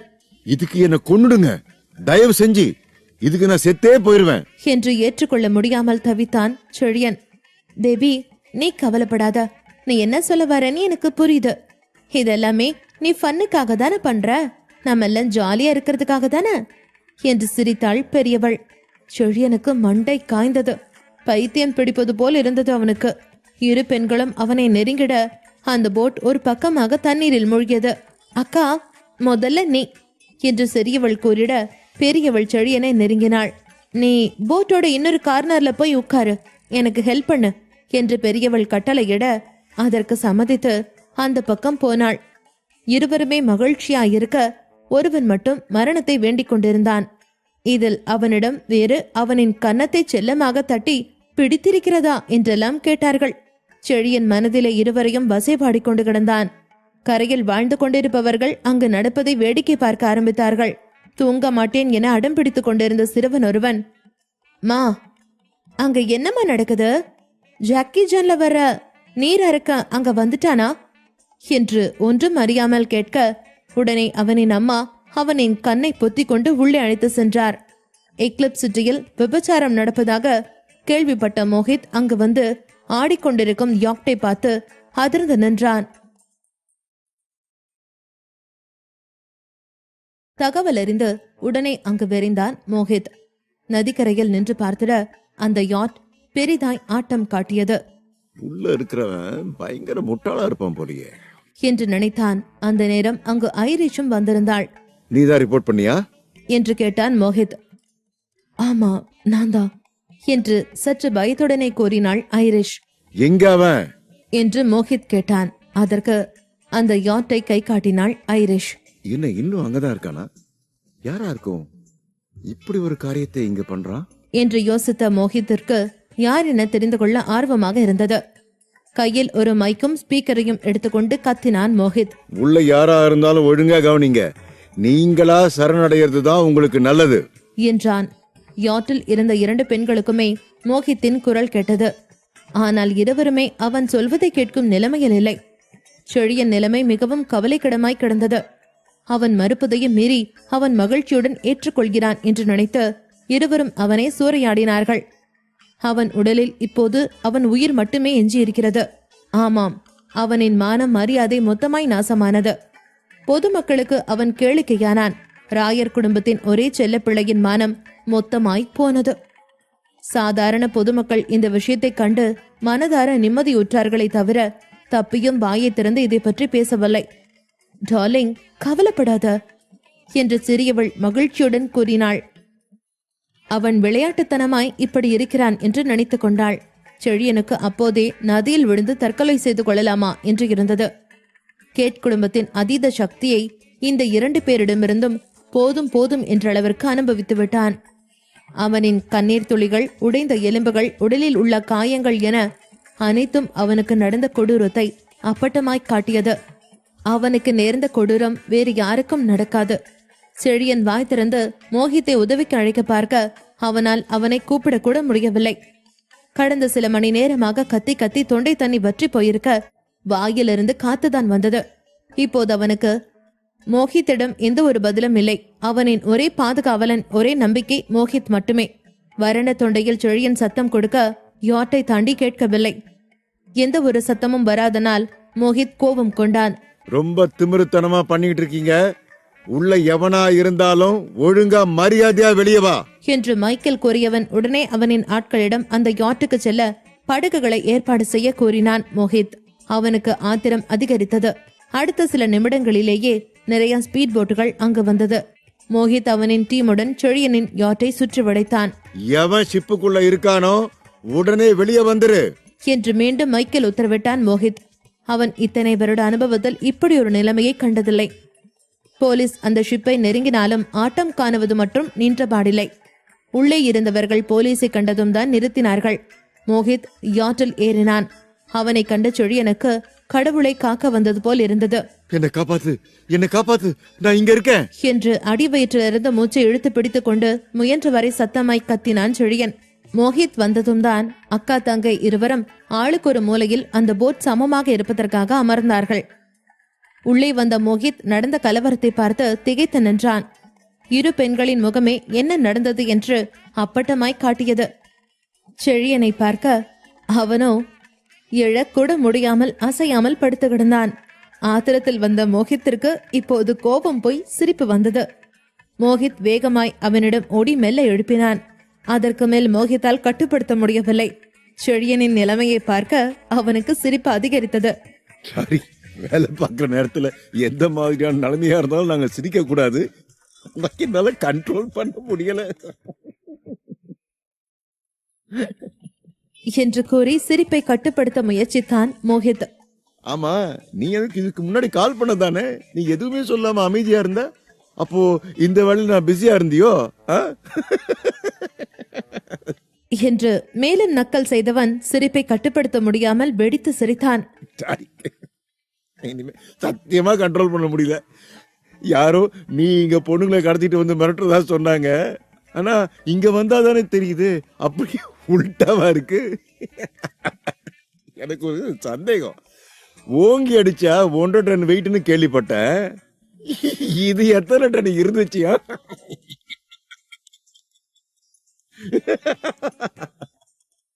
என்று மேலும் தனது சிரிப்பை கட்டுப்படுத்திக் கொண்டு கூறினான். செழியனால் பேசக்கூட முடியவில்லை. அவன் உடலில் கொஞ்சமும் தெம்பு இல்லை. மோகித்திடம் வாக்குவாதம் செய்ய அவன் விரும்பவில்லை. இப்போது அவனை விட்டால் அவனை வேறு யாராலும் காப்பாற்ற முடியாது. கேட் குடும்பம், மோகித், சரவணா, ஐரிஷ், ஜாய் என அனைவரையுமே கொல்ல வேண்டும் என்று ஆத்திரத்துடன் நினைத்து கொண்டான் செழியன். அதன்பின் மோகித் பத்திரமாக செழியனை வெளியே கூட்டி சென்றான். அங்கு மொத்த மீடியாவும் கூடியிருந்தது. ராயர் குடும்பம் பேச்சற்று நின்றார்கள். கேட் குடும்பம் சத்தமாய் சிரித்தார்கள். செழியனை மருத்துவமனைக்கு அனுப்பி வைத்தார்கள். அவனின் வாழ்க்கையில் 2 பெண்கள் விளையாடிவிட்டார்கள். அன்று இரவு மொத்த ராயர் குடும்பமும் தூக்கமில்லாமல் அவதிப்பட்டது. மாணிக்கா மற்ற குடும்ப உறுப்பினர்களுடன் ரத்தினத்தை எப்படி சரி கட்டுவது என்று பேசிக்கொண்டே இருந்தார். ரத்தினத்தின் புத்தி கூர்மை அசாத்தியமற்றதாய் இருக்கும். அப்பா, நாம 2 தப்பு பண்ணியிருக்கோம் என்று அவர் தந்தையிடம் கூறினார் மாணிக்கம். முதல்ல எல்லாம் முடிஞ்சதுக்கு அப்புறம் ரத்னத்தை தூக்கி அடிச்சது. 2வது எந்த ஒரு தெளிவான தீர்மானமும் இல்லாம ரத்னத்தை கொல்ல நினைச்சது என்று மாணிக்கம் கூறிட அமைதியாய் தலையசைத்தார் அவரின் தந்தை. முதலில் ராயர் குடும்பம் இந்த நிலைமைக்கு இருப்பதற்கான காரணம் அவர்களுக்கு பின்னே இருக்கும் ஆள்பலம்தான் என்று நினைத்தார். ஆனால் காலம் போக போகத்தான் ரத்தினத்தின் முக்கியத்துவம் அவருக்கு புரிந்தது. ரத்தினம் மட்டும் இல்லை என்றால் இந்நேரம் ராயர் குடும்பம் என்ற ஒன்று இருந்திருக்காது. இனி ரத்தினம் இருந்தால் ராயர் குடும்பம் இருக்காது என்ற எல்லை உருவானது. இப்ப நம்ம நிலைமை ரொம்ப மோசமா இருக்கு. இப்ப என்ன பண்ணலாம் என்று ராயர் குடும்பத்தின் தலைவர் கேட்டார். அவர் மனதிலே பெருமூச்சு விட்டுக் கொண்டார். ரத்தினம் இருந்திருந்தால் எந்த மாதிரியான சூழலையும் மிகவும் சுலபமாக கையாண்டிருப்பார். ஆனால் இப்போது அவரை எதிர்த்து ரத்தினம் இருப்பது என்ன செய்வதென்று அவர்களுக்கு தெரியவில்லை. உடனே அவனை கொன்னுடுங்க என்றார் மாணிக்கம். அதில் மொத்த குடும்பமே அமைதியானது. வேறு யாருக்கும் எந்த ஒரு தீர்வு காண வழியும் இல்லை. ரத்தினம் ஜோஷ்டவனுக்கு வந்தே சில நாட்கள் தான் ஆகிறது. ஆனால் அதற்குள் ராயல் குடும்பத்திற்கு இவ்வளவு பிரச்சனையை ஏற்படுத்திவிட்டார். அசைக்க முடியாத உயரத்தில் இருந்த ராயர் குடும்பத்தை இன்று ஊர் மக்களின் பேச்சுக்கு கொண்டு வந்துவிட்டார். முன்பே அவர் எச்சரித்திருந்தார். இப்போது அவர்கள் ரத்தினத்தை ஒழித்து கட்டவில்லை என்றால் ராயர் குடும்பம் பெரும் பிரச்சனைக்கு ஆளாகும். ஃபேமிலி ஹெட் எதுவும் கூறவில்லை. அவரோ 30% வருத்தமாகவும் 70% சந்தேகத்துடனும் இருந்தார். ரத்தினத்தை கொல்லக்கூடாது, இதுக்கு நான் ஒத்துக்க மாட்டேன் என அந்த இடத்தின் ஓரத்திலிருந்து ஒரு சிறிய குரல் ஒலித்தது. அதில் அங்கிருந்தவர்கள் கோபத்துடன் அந்த நபரை பார்த்தார்கள். என்ன சொல்ற நீ? எங்களுக்கு தெரியும் உனக்கும் ரத்னத்துக்கும் நல்ல பழக்கம் இருக்குன்னு. உன்னாலதான் உன் தங்கச்சிக்கும் ரத்னத்துக்கும் பழக்கம் ஏற்பட்டுச்சு. ஆனா கூட இருந்து உனக்குத்தான் ரத்னத்தை பத்தி நல்லாவே தெரியும். அவன் எவ்வளவு மோசமானவன் என்றார் மாணிக்கம். ஆமா, இது ராயர் குடும்பத்தோட வாழ்வா சாவாங்கிற நிலைமை. இதுல போய் நம்ம சொந்த விருப்பு வெறுப்ப பார்க்க கூடாது என்று இன்னொருவர் கூறினார். இங்க இருக்கிற எல்லாருக்குமே ராயர் குடும்பத்தோட நிலைமை என்னன்னு தெரியும். இப்பதான் நாம கேபிட்டல் சிட்டியை ஓரளவுக்கு சரி கட்டி வச்சிருக்கோம். ஜோஸ் டவுன்லயே நம்ம குடும்பம் தான் பெஸ்டா இருக்கும். இது மட்டும் நம்ம பண்ணலன்னா நாம நினைச்சு பார்க்காத பின்விளைவுகள் எல்லாத்தையும் சந்திக்க வேண்டியதா வரும் என்றார் ஒருவர். என்ன இருந்தாலும் எனக்கு காரணம் சொல்லு என்று ஃபேமிலி லீடர் வரதனை பார்த்து கேட்டார். என்ன காரணமா? அத நான் சொல்லிதான் தெரியணுமா? அப்போ ரத்னத்தை தப்பா அக்யூஸ் பண்ணோம். நம்ம விதிய ரத்னம் மாத்தலன்னா இந்நேரம் ராயர் குடும்பம் இப்படி இருந்திருக்காது என்றார் வரதன். இதெல்லாம் ஒரு காரணமா என்றார் மாணிக்கம். அதில் லேசாய் சிரித்தார் வரதர். முன்னாடி ரத்னத்தை கொல்ல நினைச்சேன், உன்னால முடிஞ்சுதா? ஏன் முடியாது? நான் நினைச்சா கண்டிப்பா கொல்லுவேன் என கோபத்துடன் மாணிக்கம் கேட்டார். ஏன்னா ரத்னம் சிவசக்தி வேலோட ஆளு என்று வரதன் கூறிட அந்த சூழல் மொத்தமாய் மாறியது. மாணிக்கம் முகம் அதிர்ச்சியில் உறைந்தது. மாணிக்கம் அதிர்ந்து போயிருந்தார். அப்படியே சாய்ந்து சேரில் உட்கார்ந்து கொண்டார். அது என்னவோ உண்மைதான். முன்னாடி ரத்தினத்தை கொல்லாமல் இருந்ததற்கான காரணம் சிவசக்திவேல் தான். அந்த நேரத்தில் ராயர் ஃபேமிலி ஜோஷ் டவுனில் ஒரு முதலை போல அசைக்க முடியாமல் இருந்தது. மாணிக்கம் திடீரென்று, சரி, அது சிவசக்தி வேலா இருந்தாதான் என்ன? எனக்கு தெரியும் அவனுக்கு ஃபாரின்ல பவர் இருக்குதா.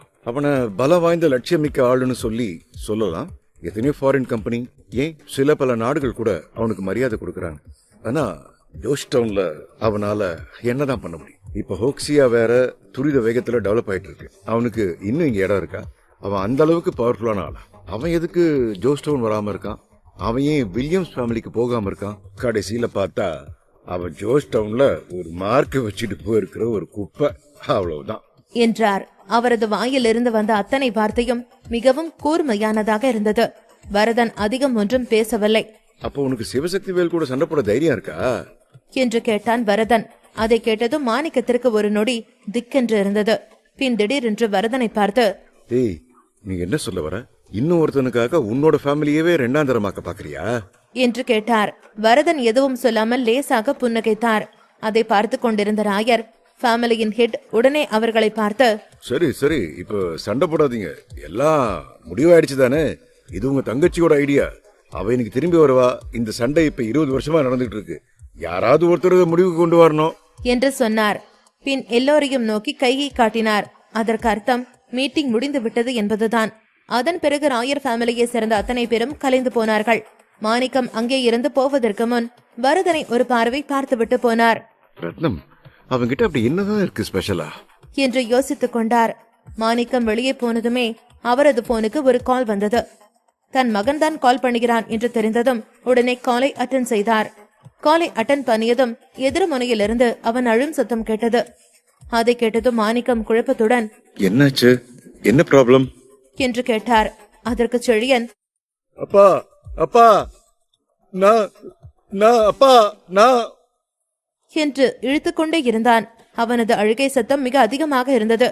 தொண்டை கிழியும் அளவிற்கு கத்திக் கொண்டிருந்தான். மாணிக்கத்திற்கு அதை கேட்க முடியவில்லை. இன்னும் கொஞ்சம் உரத்த குரலில், ஏய், முதல்ல என்னாச்சுன்னு சொல்லு என்று கத்தினார். ஏற்கனவே மீட்டிங் ஹாலில் நடந்ததும் சேர்த்து அவருக்கு இன்னும் கடுப்பாக இருந்தது. அவரது கத்தலை கேட்டதும் செழியன் உடனே பதில் சொல்ல தொடங்கினான். அப்பா, ஹாஸ்பிடல்ல இருக்கேன்பா, என்று வலியில் கத்தும் சத்தம் கேட்டது. சிறிது நேரத்திற்கு பிறகு நடந்ததை சொன்னான் செழியன். அதை கேட்டது மாணிக்கத்திற்கு மொத்த உலகமும் இருண்டது போல இருந்தது. இதுவரைக்கும் ஏதாவது ஒரு பெண் சொல்லித்தான் அந்த வார்த்தைகளை கேட்டிருக்கிறார். ஆனால் இப்போது அவரது மகன், அப்பா, என்ன ரேப் பண்ணிட்டாங்க என்று சொல்வதை கேட்கும்போது இதயத்தில் பாறாங்கல்லை ஏற்றியது போல இருந்தது. யார் அது என்று மிகவும் தடித்த குரலில் கேட்டார் மாணிக்கம். யாருன்னு சொல்லு. கேட் ஃபேமிலியை சேர்ந்த 2 பொண்ணுங்க. இல்ல ரெண்டு மான்ஸ்டர்ஸ். செழியன் அந்த 2 பெண்களையும் விபரிக்க வார்த்தைகளை தேடிக் கொண்டிருந்தான். ஆனால் அவனுக்கு கிடைக்கவில்லை. தண்ணீரை பார்த்தாலே பயந்து நடுங்கும் அளவிற்கு போயிருந்தான். இனிமேல் அவனுக்கு பெண்ணின் எண்ணம் எந்த ஒரு சந்தோஷத்தையும் கொடுக்காது. அவன் மிகவும் பயந்து போயிருந்தான். என்னது, கேட் ஃபேமிலியா? கேட் ஃபேமிலி தான் என கேட்டதும் மாணிக்கத்தின் குரல் அப்படியே அமைதியானது.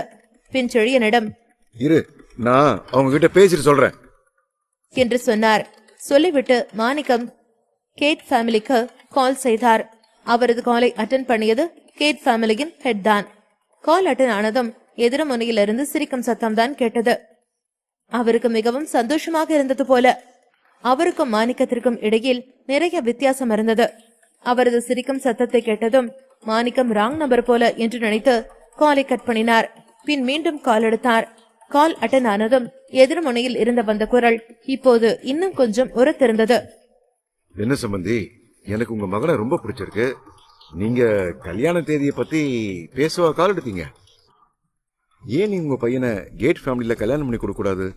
அவனோட வாழ்க்கையோட அடுத்த பாதியாச்சும் சந்தோஷமா கழிக்கட்டுமே. மாணிக்கத்திற்கு அவரது காதில் விழுந்ததை கேட்டதும் கடும் ஆச்சரியமாக இருந்தது.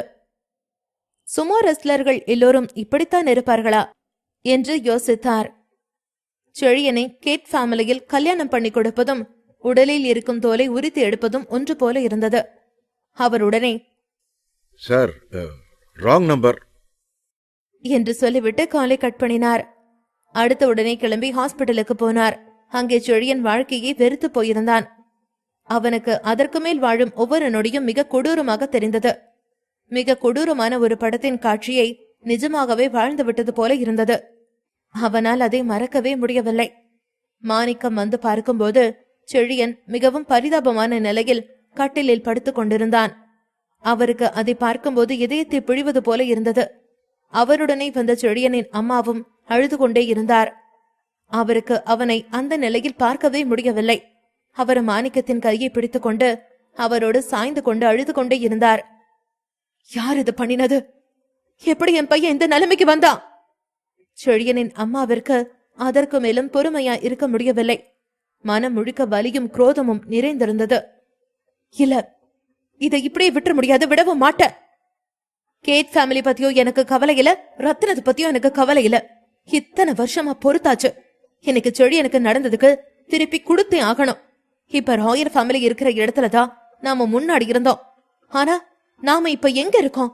உன் பையனுக்கு நடந்ததை பார்த்ததானே? நீ எல்லாம் ஒரு ஆம்பளையா? உன் பையன் இந்த நிலைமையில இருக்கா, ஆனா நீ இன்னும் குத்துக்கல்ல மாதிரி நின்னுட்டு இருக்க என்று மாணிக்கத்தை போட்டு திட்டினார். மாணிக்கமும் கூட அதிக வலியில் தான் இருந்தார். அதையும் தாண்டி இந்த கேள்விகளுக்கு முகம் கொடுப்பது இன்னும் கஷ்டமாக இருந்தது. மாணிக்கம் எல்லாவற்றையும் பொறுத்து கொண்டு கையை பொத்திக் கொண்டு நின்றிருந்தார். அவர் ஏதோ சொல்ல வாயை திறந்த நேரத்தில் செழியன் பேசினான்.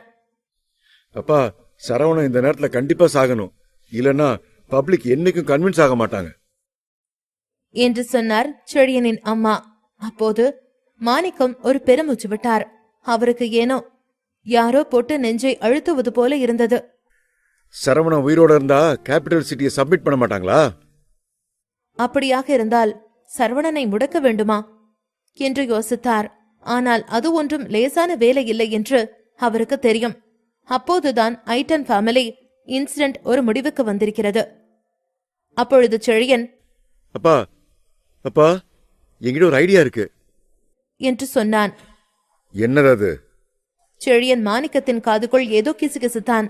அதை கேட்டதும் அவரது முகம் பிரகாசித்தது. நீ அவனை புடிச்சியா? ஆமா, என்னால என்னோட எமோஷனை கண்ட்ரோல் பண்ண முடியாதுப்பா.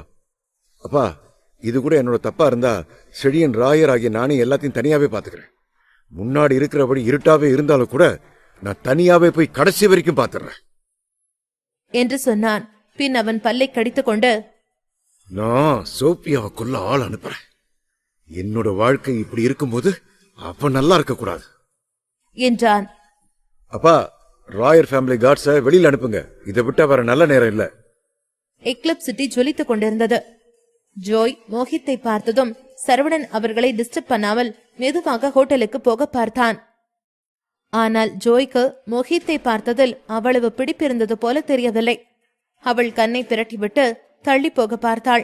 அதை பார்த்த சரவணன், நான் நடுவுல போறது நல்லா இருக்குமா என்று யோசித்துக் கொண்டே மோஹித்தை நோக்கி போனான். அப்போது மோஹித்தின் போன் ரிங் ஆனது. அட்டன் பண்ணியவன் அடுத்த நொடியே, என்னது, சோஃபியா நைட்டு வரலையா என்று பதற்றத்துடன் கேட்டான். அதற்கு எதிர்முனையிலிருந்து, ஆமா, நம்ம ஆளுங்க அவங்க இன்னும் யாரோ ஒருத்தர் கூட கிளம்பி இருக்கிறத கண்டுபிடிச்சிருக்காங்க. ஆனா அதுக்கப்புறம் காணோம் என்று பதில் வந்தது. மோஹித் காலை கட் பண்ணியதும், என்னாச்சு என்று கேட்டான் சரவணன். ஒண்ணும் இல்ல, நான் பாத்துக்கிறேன். என்னாச்சுன்னு கேட்டேன்ல. இல்ல, இது கொஞ்சம் சிக்கலான விஷயம். நீங்க இதுக்குள்ள மூக்கு நுழைக்காம இருக்கிறது தான் நல்லது. அதை கேட்ட சரவணன் சிரித்தான். அவன் இப்போது தீயை கக்கும் டிராகன் போல இருக்கிறான். அவனாளா இது முடியாது? சரவணன் விடாப்படியாக இருந்தான். என்னன்னு சொல்லு நீ முதல்ல என்றான். மோஹித் ஒரு மாதிரியாக புன்னகைத்துவிட்டு, இவ்ளோ லேட் ஆனதுக்கு அப்புறம் கூட நீங்க என்னோட தங்கச்சி கூட இருக்கிறத பார்த்தா என் தங்கச்சி உங்களை ரொம்ப நம்புறா போல என்று சொன்னான். அதை கேட்டதும் ஜோய், இவன் என்ன பேசுறான் என்று யோசித்தாள். மோஹித்தை தொடர்ந்து சரவணனை பார்த்து, உங்களுக்கே தெரியும், நான் என்னோட ஃபேமிலியோட வாரிசு உரிமை எதுவும் வேணான்னு சொல்லிட்டு சோஃபியா கூட இருக்க வந்தேன். நான் ஜோஸ்டம்ல அவ பின்னாடியே தான் சுத்திக்கிட்டு இருந்தேன். ஆனா இன்னைக்கு வரைக்கும் சோஃபியா என் கூட வர சம்மதம் சொல்லல என்று சொன்னான். அதை கேட்டதும் சரவணன், நீங்க எடுத்த முடிவு நினைச்சு என்னைக்காவது வருந்தி இருக்கீங்களா என்று கேட்டான். இல்ல, என்னைக்குமே வருந்தினது இல்ல. அப்புறம் என்ன, இங்க காதலிக்கும் வெறுக்கவும் தெரியும் இருக்கிறவன் தான் ஹீரோ. சோஃபியாவுக்கு இப்ப என்ன, நான் சேர்ந்து ஹெல்ப் பண்றேன். சரவணன் இப்படி முன் வந்து கேட்பதை பார்க்கும்போது மோஹித்திற்கு மிகவும் பிரமிப்பாக இருந்தது. அவன் உண்மையிலேயே யாரு? பீனிக்ஸ் ஃபேமிலியின் வாரிசு என்று சொல்வதா, சிவசக்திவேலின் மகன் என்று சொல்வதா, இல்லை ரத்தினத்தின் சீடன் என்று சொல்வதா என குழம்பி போயிருந்தான். ஆனால் எதுவாக இருந்தாலும் அவன் சரவணன் என்பதால் தான் அவனுக்கு இத்தனை சிறப்பும் இருக்கிறது என்பதை புரிந்து கொண்டான். யாரோ சோஃபியா தூக்கிட்டு போயிருக்காங்க. எப்படியும் ராயர் ஃபேமிலியை சேர்ந்த செழியன் தான் இதை செஞ்சிருப்பான். மோஹித் பின்னால் திரும்பி அங்கே இருந்த பாரை பார்த்துவிட்டு, இதுதான் அவன் இன்னைக்கு நைட் இங்க வந்ததுக்கான ஒரே காரணமா இருக்கும் என்று சொன்னான். சரவணன் அதை கேட்டதும் மோஹித்தின் தோளில் தட்டி கொடுத்தான். மோஹித், இப்போதுல இருந்து நான் நீ பிரதர்ஸ். எதுவா இருந்தாலும் தயங்காம என்கிட்ட வந்து சொல்லலாம், ஹெல்ப் கேட்கலாம். நான் என்னைக்கும் உனக்கு ஹெல்ப் பண்ண ரெடியா தான் இருப்பேன். மோஹித்திற்கு அதை கேட்டதும் இன்னும் ஷாக்காக இருந்தது. சிறிது நேரத்திற்கு பிறகுதான் அவனது உதடுகள் லேசாக அசைந்தது. எனக்கு உங்க பக்கத்துல நிக்க கிடைக்கிறதே பெரும் பாக்கியம்தான். இப்போ நாம என்ன பண்ண போறோம்? சரவணனுக்கு சோஃபியாவை பற்றி தெரியாது. ஆனால் அவன் செழியனின் காரில் ஒரு டிராக்கர் பிக்ஸ் பண்ணியிருந்தான். காரின் லொகேஷனை பார்க்கும் பொழுது ஒரு புறம்போக்கு நிலத்தை நோக்கி சென்றதாக காட்டியது. செழியன் அவனுக்கு வைத்துக் கொண்டிருக்கும் டிரைவர் மிகவும் திறமை வாய்ந்தவன். அனைத்து மார்ஷியல் ஆர்ட்ஸிலும் கை சேர்ந்தவன். அது மட்டுமல்லாமல் ராயர் ஃபேமிலியின் கார்டுகளுக்கும் கூட இன்ஸ்ட்ரக்டர் அவன்தான். செழியன் அவனை மிகவும் பார்த்து பார்த்து செலக்ட் பண்ணியிருந்தான். ஆனால் அவனது நிஜமான திறன் எப்படியானது என சரவணன் அவனது டீமுடன் போய் பார்த்தால்தான் தெரியுமாக இருக்கும். சரவணன் எதையோ யோசித்துவிட்டு, சரி, நாளைக்கு காலையில ராயர் ஃபேமிலி வீட்டுக்கு போய் சோஃபியாவை கூட்டிட்டு வா என்று சொன்னான். அதை கேட்டது மோஹித் ஆனா என்று இழுத்தான். அவனது மனதில் இருக்கும் குழப்பம் சரவணனுக்கு தெரிந்தது. முதலாவது, இன்று ராத்திரியே அவளுக்கு ஏதாவது நடந்துவிட்டால் என்ன? அடுத்தது, அவள் அப்படியே பத்திரமாக இன்றைய ராத்திரியை கடந்து விட்டாலும் கூட நாளை அவளை அவர்கள் விட்டு விடுவார்களா? மோஹித் இது எல்லாவற்றையும் தான் யோசித்துக் கொண்டிருப்பான் என்று அவனுக்கும் தெரியும். அதனால் சரவணன் லேசாக புன்னகைத்துவிட்டு மோஹித்தின் தோளில் ஒரு அழுத்தம் கொடுத்தான். அது ஏனோ மோஹித்திற்கு ஒரு ஆறுதலை கொடுத்தது போல இருந்தது. இன்னும் 4 மணி நேரத்துல டே பிரேக்.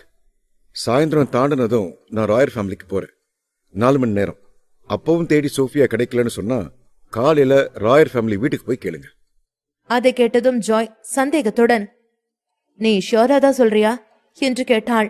ஒரு உயிர் சம்பந்தப்பட்ட விஷயம் என யோசித்தாள் அவள். ஆமா, ஷியோரா தான் சொல்றேன். நீ எப்படி இதை இவ்வளவு ஷியோரா சொல்ற? ஏன்னு சொன்னா ராயர் ஃபேமிலிக்கு உயிர் மேல நிறைய மதிப்பு இருக்கு.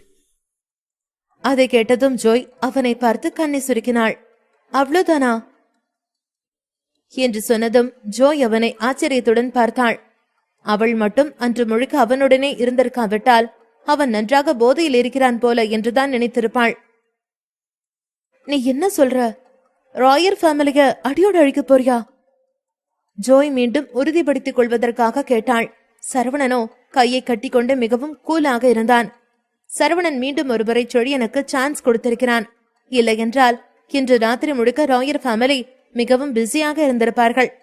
செழியனுக்கு சவப்பட்டி வாங்குவது, மயானம் தேடுவது, மாலை வாங்குவது, போட்டோ என மும்முரமாக சுற்றி கொண்டிருந்திருப்பார்கள். ஜோயும் மோஹித்தும் சரவணனையே பார்த்து கொண்டிருக்க அவன் 2 பேரையும் பார்த்து, சரி, லேட் ஆயிடுச்சு, போய் தூங்குங்க என்றான். சொல்லிவிட்டு அவன் உட்கார்ந்திருந்த அதே சேரில் படுத்து கண்ணை மூடினான். உடலுக்கு உடுத்தி இருந்த கோட்டை கழற்றி போற்றிக் கொண்டான். ஜாய் காருக்கு திரும்பினாள். மோஹித் சரவணனுக்கு பக்கத்தில் ஒரு சேரில் உட்கார்ந்து கொண்டான். யாரும் வந்து அவனது தூக்கத்தை கலைத்துவிடக் கூடாது என்று யோசித்தான். சோஃபியா, நீ சேஃபா தான் இருப்பேன்னு சொல்லி நம்புறேன் என்று தனது மனதிற்குள் சொல்லிக் கொண்டான் மோஹித். சூரியன் மெல்ல மெல்ல உலகிற்கு வெளிச்சத்தை கொடுக்க தொடங்கியது. தொழிலாளர்கள் எல்லோரும் தத்தம் தொழிலை தொடங்க கிளம்பிக் கொண்டிருந்தார்கள். சரவணனும் மெதுவாக கண் விழித்துக் கொண்டான். கண்ணை திறந்ததுமே தூக்க கலக்க மறைந்து கொலை வெறி குடிகொண்டது. சரவணன் கார் கதவை திறந்துவிட்டு ஜோயின் தலையில் குட்டிவிட்டு, எழுந்துரு, ராயர் ஃபேமிலிக்கு போக இருக்கு என்று சொன்னான். ஜோய் கண்ணை கசிக்கிக் கொண்டே எழுந்து கொண்டாள். எழுந்ததுமே அவளுக்கு முதுகு வலித்துக் கொண்டிருப்பது புரிந்தது. இதுதான் அவள் முதலாவது நடு வீதியில் தூங்கியிருக்கிறாள். கண்ணை புரட்டிக் கொண்டே சரவணனை பார்த்து, நான் ஏன் இங்கு தூங்கின என்று கேட்டாள். அதற்கு சரவணன் புன்னகைத்துக் கொண்டே, கடவுள் நமக்கு இப்படியும் டெய்லி தூங்கக்கூடிய ஆளுங்க இருக்காங்கன்னு காட்டியிருக்கார். அதனால உங்களுக்கு இருக்கிற வசதிக்கு இன்னும் நன்றியோட இருங்கடா மடப்பசங்களான்னு சொல்றாரு என்று சொன்னான். அதை கேட்டதும் ஜோய் தூக்க கலக்கத்துடனேயே, காலையிலேயே ஒரு லெக்சர், தேங்க்ஸ் அ லாட் என்றாள். அவளுக்கு இந்த தத்துவம் பேசும் சரவணனை பார்க்க செட் ஆகவே இல்லை. சீட்டில் சரியாக சாய்ந்து உட்கார்ந்து கொண்டவள், நீ இப்படிதானா வாழ்ந்த என்று கேட்டாள். சரவணன் ஆமாம் என்பதாக சிரித்துக்கொண்டே தலையை ஆட்டினான். அவனுக்கு அந்த நாட்கள்தான் இந்த நாளை வாழ வைக்க காரணமாக இருந்தது என்று நினைக்கும் போது பெருமிதமாக இருந்தது. ரத்தினத்திற்கு ராத்திரி முழுக்க சரியான தூக்கம் இருக்கவில்லை. இன்று காலையிலும் நேர காலத்துடன் எழும்பிவிட்டார். அதுவும் நல்ல உற்சாகத்துடன். ஒரு பெரிய சண்டை ஆரம்பிக்க போகும் நேரம் அல்லவா? ஜோர்ஜ்டவுனில் இருக்கும் மக்கள் எல்லோரும் அவருக்கும் சரவணனுக்கும் பயப்படுவதை அவர் அவதானித்திருக்கிறார். ஜோர்ஜ்டவுனுக்கு பின்னால் இருப்பவருக்கும் கூட சரவணனின் மேல் ஒரு கண் இருக்கிறது. ரத்தினம் ஒரு சிகரெட்டை பற்ற வைத்துக் கொண்டார். அவரது கை லேசாக ஆடிக்கொண்டிருந்தது. அவரது மனதில் உறுதி இருந்தாலும் கூட கொஞ்சம் தயக்கமும் இருக்கத்தான் செய்தது. கடைசியில் அவர் குழப்பத்துடன் போனை கையில் எடுத்தார். போனை எடுத்ததுமே சரியாக நேரம் பார்த்து அவருக்கு ஒரு கால் வந்தது. அவர் காலை அட்டன் பண்ணியதுமே எதிர்முனையில் இருந்த பெண், என்ன இன்னும் உங்களுக்கு 5 மணிக்கு கால் அட்டன் பண்ற பழக்கம் போகலையா? என்ன ராத்திரி ஒழுங்கான தூக்கம் இல்லையா? பிளானை பத்தி யோசிச்சுக்கிட்டே இருந்தீங்களோ? ரத்தினமோ அத்தனை கேள்விக்கும் பதில் சொல்லாமல், பிளான் பிரகாரம் வேலையை செய்ய ஸ்டார்ட் பண்ணுங்க என்றார். நான் ஜோர்ஜ்டவுனுக்கு திரும்பி போக போறேன். ராயர் ஃபேமிலி கிட்ட போகவும் ரெடியா தான் இருக்கேன். இப்பதான் ஏர்போர்ட்டுக்கு வந்திருக்கேன். நான் உங்களை பார்க்கணும் என்று சொன்னார் அமிர்தா. நீ என்கிட்ட ஹெல்ப் கேக்குறியா? அதெல்லாம் ஒண்ணும் இல்ல, உங்களை பார்க்கணும் அவ்வளவுதான். அது உங்களுக்கு தொந்தரவா இருந்தா விடுங்க. அமிர்தாவின் பேச்சு முன்னாடி இருந்ததை போலவே தான் இருந்தது. ரத்தினம் எதுவும் பேசாமல் போனை வைத்தார். அமிர்தாவின் அப்பா 70 வயது உடையவர். ஆனாலும் இன்னும் ஃபிட்டாகத்தான் இருந்தார். அவர் காலையிலேயே எழுந்து கார்டனில் உட்கார்ந்து கொண்டிருந்தார். அப்போது அங்கே வேக வேகமாக நடந்து வந்தார் அமிர்தா. அப்பா, ஒரு பேட் நியூஸ். என்னது? ராயர் ஃபேமிலிக்கு ஒருத்தங்க வந்திருக்காங்க. யார் அது? சரவணன். தனியாவா? ஆமா, தனியா. அதை கேட்டதும் ஜெகநாதன் நெற்றியை சுருக்கினார். அவனுக்கு எவ்வளவு தைரியம் இருந்தா அவன் தனியா வருவான்? அவன் ரொம்ப அரகண்டாச்சே. ஜெகநாதனுக்கு ரத்தினத்தின் மேல் மதிப்பு இருந்தாலும் கூட சரவணனுக்கு மரியாதை கொடுக்கவில்லை. அவருடனே கோபத்துடன் சரவணன் இருக்கும் டைனிங் ஏரியாவிற்கு போனார். ஏய், நீ என்னடா இங்க பண்ணிட்டு இருக்க? அவ எங்க இருக்கா? இங்க யாரும் இல்லையே. ஜெகநாதனும் கூட மிக மோசமான ஆள்தான். அவர் வேண்டுமென்றே யார் என்று கேட்கவில்லை. அது யாராக இருந்தாலும் சரி, அவர் அவளை அவனது கண்ணில் காட்டப் போவதில்லை. ஜெகநாதன் சொன்ன பதிலை கேட்டதும் சரவணன் வேறொரு பக்கம் பார்வையை திருப்பினான். பின் திடீரென்று அவர் பக்கம் திரும்பி, சரி, அப்ப நீங்க எல்லாரும் சாக போறீங்க என்றான். இந்த தடவை ஜெகநாதனுக்கு உண்மையாகவே சரவணனின் தோற்றத்தை பார்த்து பயமாக இருந்தது. உள்ளுக்குள் இருக்கும் பயத்தை கோட் போட்டு மறைத்துக் கொண்டிருந்தார். கோட்டுக்கு பக்கத்தில் போய் காதை வைத்தாள். ஹார்ட் துடிக்கும் சத்தம் மட்டும்தான் கேட்கும். எவனோ ஒருத்தன் வீட்டிற்குள் புகுந்து இப்படி ஈஸியாக மாணிக்கத்தை மிரட்டி கொண்டிருப்பதை பார்த்தால் அவர்கள் மீது இருக்கும் மரியாதை என்னவாகும்? அதனால் உடனே கடுப்பான ஜெகநாதன், காட்ஸ் காட்ஸ் என்று கத்தினான். அவர் கத்தியதும் அடுத்த நொடியே ஒருத்தன் பின்னாடி ஒருத்தன் புற்றிலிருந்து ஈசல் கிளம்புவது போல கிளம்பி வந்தார்கள். அவர்கள் ஒவ்வொருவரது கையிலும் கத்தி அல்லது கன் இருந்தது. ஒவ்வொருத்தனும் ஒவ்வொரு நிலையில் இருந்தாலும் கூட எல்லோரின் கண்களிலும் வெறி மட்டும் குறையாமல் இருந்தது.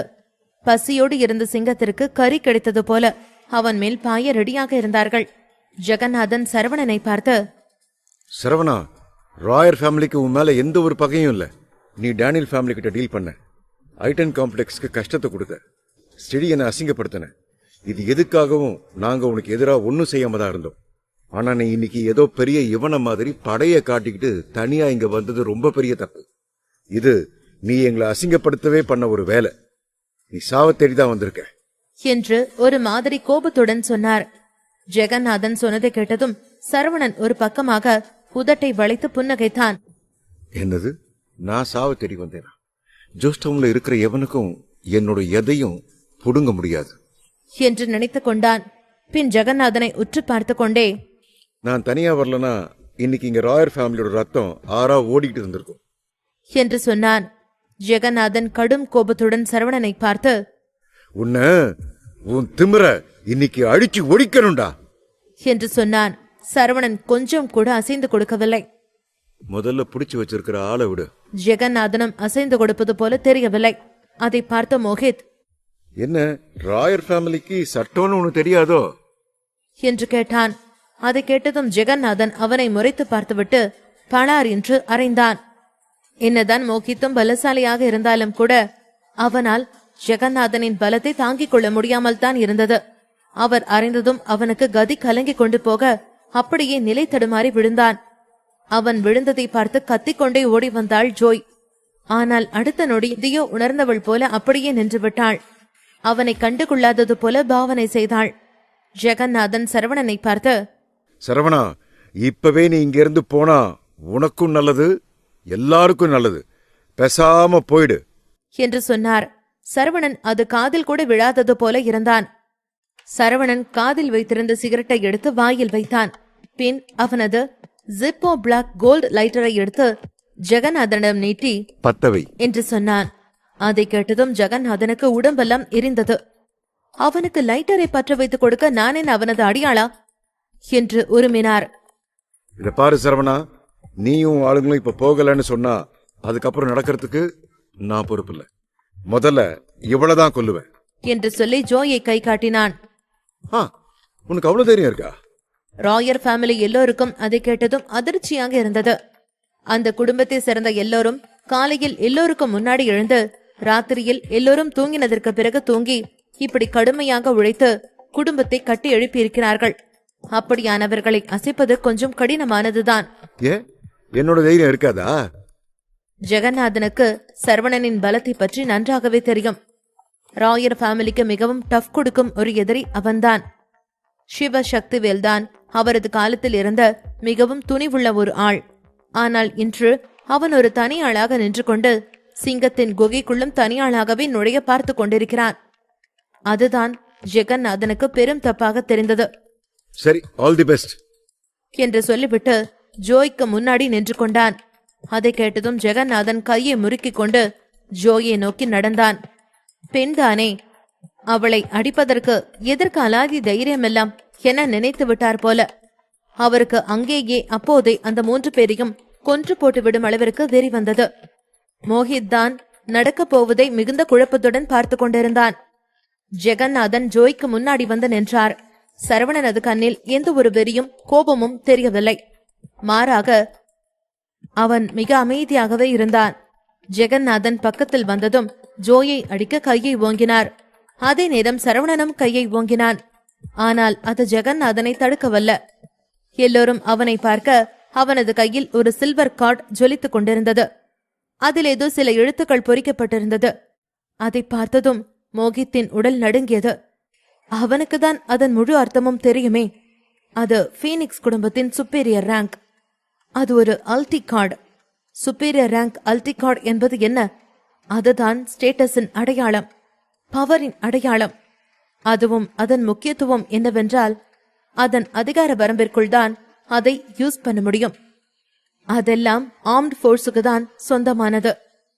ஃபீனிக்ஸ் ஃபேமிலியின் ஆர்ம்ட் போர்சஸ் சுப்பீரியர் ரேங்கை பொறுத்த வரைக்கும் அதுதான் ஹோக்ஸியாவின் பவராக இருந்தது. அப்படியானது எப்படி சரவணனின் கையில்?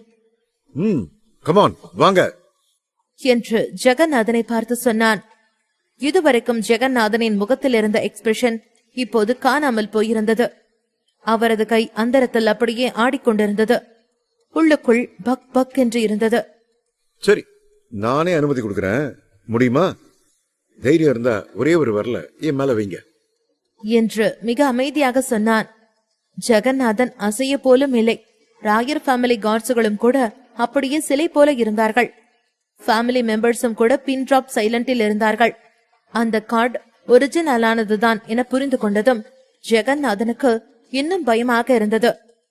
என்ன நினைத்து வருந்தினார். சரவணனது கையில் இருக்கும் கார்டை பயன்படுத்தி அவனுக்கு ஆயிரக்கணக்கான ஆயுதம் தாங்கிய வீரர்களை அவனுக்கு கீழ் எடுத்துக் கொள்ளலாம்.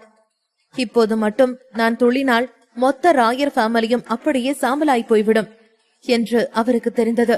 அவர் மெதுவாக பின்னால் இருந்த கார்டுகளை பார்த்து கண்ணை காட்டினார். அவர் காட்டிய அந்த செய்கையில் எல்லா கார்ட்ஸும் மெதுவாக அந்த இடத்தை விட்டு அகன்று சென்று விட்டார்கள். கூடவே ஜெகநாதனுக்கு மனதால் நன்றியும் சொன்னார்கள். இல்லையென்றால் அவர் கோபம் குறையாமல் அவர்களுக்கு சரவணனுடன் சண்டை போட்டே ஆக வேண்டும் என சொல்லியிருந்தால் அங்கே இருந்த அத்தனை பேருக்கும் அன்றுதான் கடைசி நாளாக இருந்திருக்கும். அப்போது அங்கே வந்த ஒருத்தன் நேராக பரதனுக்கு பக்கத்தில் போய் நின்றான். அவன் வரதனின் காதுக்குள் ஏதோ கிசுகிசுக்க அதை கேட்ட வரதனின் கண்கள் ஆச்சரியத்தில் அகல விரிந்தன. உடனே ஜெகநாதருக்கு பக்கத்தில் வந்து அவரது காதில் ஏதோ சொன்னார் வரதன். அதை கேட்டதும் ஜெகநாதனுக்கும் பயத்தில் நடுக்கம் தொற்றிக் கொண்டது. ஜெகநாதன் மெதுவாக புன்னகைத்துவிட்டு சரவணன் நீட்டிக் கொண்டிருந்த லைட்டரை கையில் எடுத்தார். சரவணா, உங்க லைட்டர் ரொம்ப நல்லா இருக்கே என்று சொல்லிவிட்டு சரவணனின் வாயிலிருந்து சிகரெட்டை பற்ற வைத்தார். அதை பார்த்த மொத்த ராயர் ஃபேமிலியும் அதிர்ச்சியில் உறைந்து போனார்கள். எத்தனை பெரிய மனிதன் இப்போது இன்னொருவனுக்கு லைட்டர் பிடிக்கிறாரே என்று பார்த்தார்கள். ஆனால் அப்போது சரவணன் இன்னும் ஒரு மோசமான விஷயத்தை செய்தான். அவர் பற்ற வைத்ததும் வாயிலிருந்த சிகரெட்டை எடுத்து வீசிவிட்டு, எனக்கு இப்ப ஸ்மோக் பண்ண மூடு இல்ல என்று சொன்னான். சரவணன் ஜெகநாதனின் உணர்ச்சியை பற்றி கொஞ்சம் கூட யோசிக்கவில்லை. நான் உங்களுக்கு இன்னும் ஒரே ஒரு மணி நேரம் டைம் தரேன். அதுக்குள்ள சோஃபியா முன்னாடி வந்து நிக்கலன்னு சொன்னா எல்லாம் ரொம்ப மோசமாயிடும் என்று சொன்னான். சரவணன் மிகவும் திடமாக நின்று கொண்டிருந்தான். ஜெகநாதனுக்கு அவன் சொல்வதை செய்வதை தவிர வேறு எந்த ஒரு வழியும் தெரியவில்லை. மிஸ்டர் சரவணா, நீங்க கொஞ்சம் பொறுமையா இருக்கணும் என்று சொன்னார் ஜெகநாதன். சோஃபியா மட்டுமில்லை, இந்த நேரத்தில் சரவணன் இப்போது பிரிட்டிஷ் ராஜாவைத்தான் கேட்டாலும் ஜெகநாதன் கொண்டு வந்து கொடுக்க வேண்டிய நிலையில்தான் இருந்தார். சரவணன் ஜெகநாதனை பார்த்து தலையை ஆட்டிவிட்டு, பொறுமையா இருந்த நேரம் முடிஞ்சு போச்சு. நான் இப்படி பேசிட்டு இருக்கிறது என்னோட உசுரை காப்பாத்திக்கிறதுக்கு இல்ல, உன் உசுரை காப்பாத்ததான் என்றான். மோஹித்தும் ஜோயும் சரவணனை பெரும் அதிர்ச்சியுடன் பார்த்து கொண்டிருந்தார்கள். ஆதிக்கத்தின் மொத்த உருவமாக நின்று கொண்டிருந்தான் சரவணன். எல்லோரையும் கட்டி ஆழ்ந்து கொண்டிருந்த ஜெகநாதனையே இப்போது சரவணன் அவனது கைப்பிடிக்குள் வைத்துக் கொண்டிருப்பது போல இருந்தது. ஜெகநாதன் தலையை மேலும் கீழும் ஆட்டிவிட்டு, சரி ஓகே என்று சொல்லிவிட்டு வரதனின் பக்கம் திரும்பினார். சோஃபியா யார்கிட்ட இருக்கான்னு பாரு என்றார். அதை கேட்டதும் வரதன் உடனே எல்லோருக்கும், யார் சோஃபியாவை கடத்தினது? நான் தான். ஏன், என்னாச்சு என்று கேட்டார். அதற்கு வரதனோ, என்னது நீயா? சரவணன் இங்க வந்து எல்லாரையும் மிரட்டிட்டு இருக்கான் என்று ரிப்ளை அனுப்பினார். அவன் அங்க வந்து என்னதான் பண்ணாலும் அது எதுக்கும் நான் பொறுப்பு இல்ல. வரதனுக்கும் மாணிக்கத்திற்கும் இடையில் அடிக்கடி ஏதாவது ஒரு முருகல் வந்து கொண்டேதான் இருக்கும். அதனால் இப்போதும் இந்த சிறிய கான்வர்சேஷனும் கூட அவ்வளவு எளிதாக போகவில்லை. ஏய், அவன் மோஹித்தையும் கூட்டிட்டு வந்திருக்கான். ஓ, நாய் அதனோட ஓனர் கூட வந்திருக்கா? இங்க பாரு, அதிகம் பேசிட்டு இருக்க நேரம் இல்ல, உடனே வா. ஏன், எதுக்கு? எனக்கு சேர்த்து நாய் சாப்பாடு போட போடுறீங்களா? உன்கிட்ட பேசி பிரயோஜனம் இல்ல. நீ என்ன பண்ணுவே எனக்கு தெரியாது. உடனே சோஃபியாவை திரும்ப அனுப்பி விட்டுரு. இல்லன்னா கூடிய சீக்கிரம் நாங்க எல்லாரும் உன் போட்டோவுக்கு மாலை போட வேண்டி வரும். மாணிக்கம் பரதனின் மெசேஜை கொஞ்சம் கூட சீரியஸாக எடுக்கவில்லை. பரதன் ஜெகநாதனுக்கு பக்கத்தில் போய், அப்பா, அவன் நான் சொல்றத கொஞ்சம் கூட சீரியஸா எடுத்துக்க மாட்டேங்கிறான். நான் சொன்னது கூட அவன் அலட்டிக்கல என்று சொன்னார். அதை கேட்டதும் ஜெகநாதனை மாணிக்கத்திற்கு கால் எடுத்தார். ஜெகநாதனிடமிருந்து கால் வரவும் தான் மாணிக்கம் கொஞ்சம் சீரியஸ் ஆனான். காலை அட்டென்ட் பண்ணிய மாணிக்கத்தின் நெற்றி ஈரலித்துக் கொண்டு வந்தது. அதை அவதானித்த மாணிக்கத்தின் மனைவி, மாணிக்கம் என்னாச்சு என்று கேட்டார். மாணிக்கம் ஜெகநாதன் எதுவுமே சொல்ல முன்னாடியே, அப்பா, நான் இப்பவே சோஃபியாவை கூட்டிட்டு வரேன் என்று சொன்னார். அதை கேட்டதும் மாணிக்கத்தின் மனைவி உடனே, உங்களுக்கு அதை ஹேண்டில் பண்ணிக்க தெரியுமா? இத ஃபேமிலியே ஹேண்டில் பண்ணா இன்னும் நல்லா இருக்கும். ஏன்னா அப்பா கிட்ட இருக்கிற காட்ஸ் நம்ம கிட்ட இருக்கிறத விட பவர்ஃபுல்லானது. எல்லாரும் நல்ல எக்ஸ்பீரியன்ஸ் ஆனவங்க, எதுவுமே தப்பா போகாது என்று சொன்னார். அதை கேட்டதும் மாணிக்கம் அவரை பார்த்து, நான் சோஃபியாவை கூட்டிட்டு போறது அங்க போய் சண்டை போட்டுட்டு இருக்கல, போய் மன்னிப்பு கேட்க. என்று சொன்னார். என்னது, மன்னிப்பு கேட்க போறீங்களா? இத நம்ம மகன் ஒருபோதும் அனுமதிக்க மாட்டான். அவன் எந்த அளவுக்கு அவமானப்பட்டிருக்கான்னு சொல்லி உங்களுக்கு தெரியும் தானே? எனக்கு அதை பத்தியெல்லாம் கவலை இல்ல. அப்பவே கால் பண்ணிட்டாரு. மேட்டர் ரொம்ப சீரியஸ்.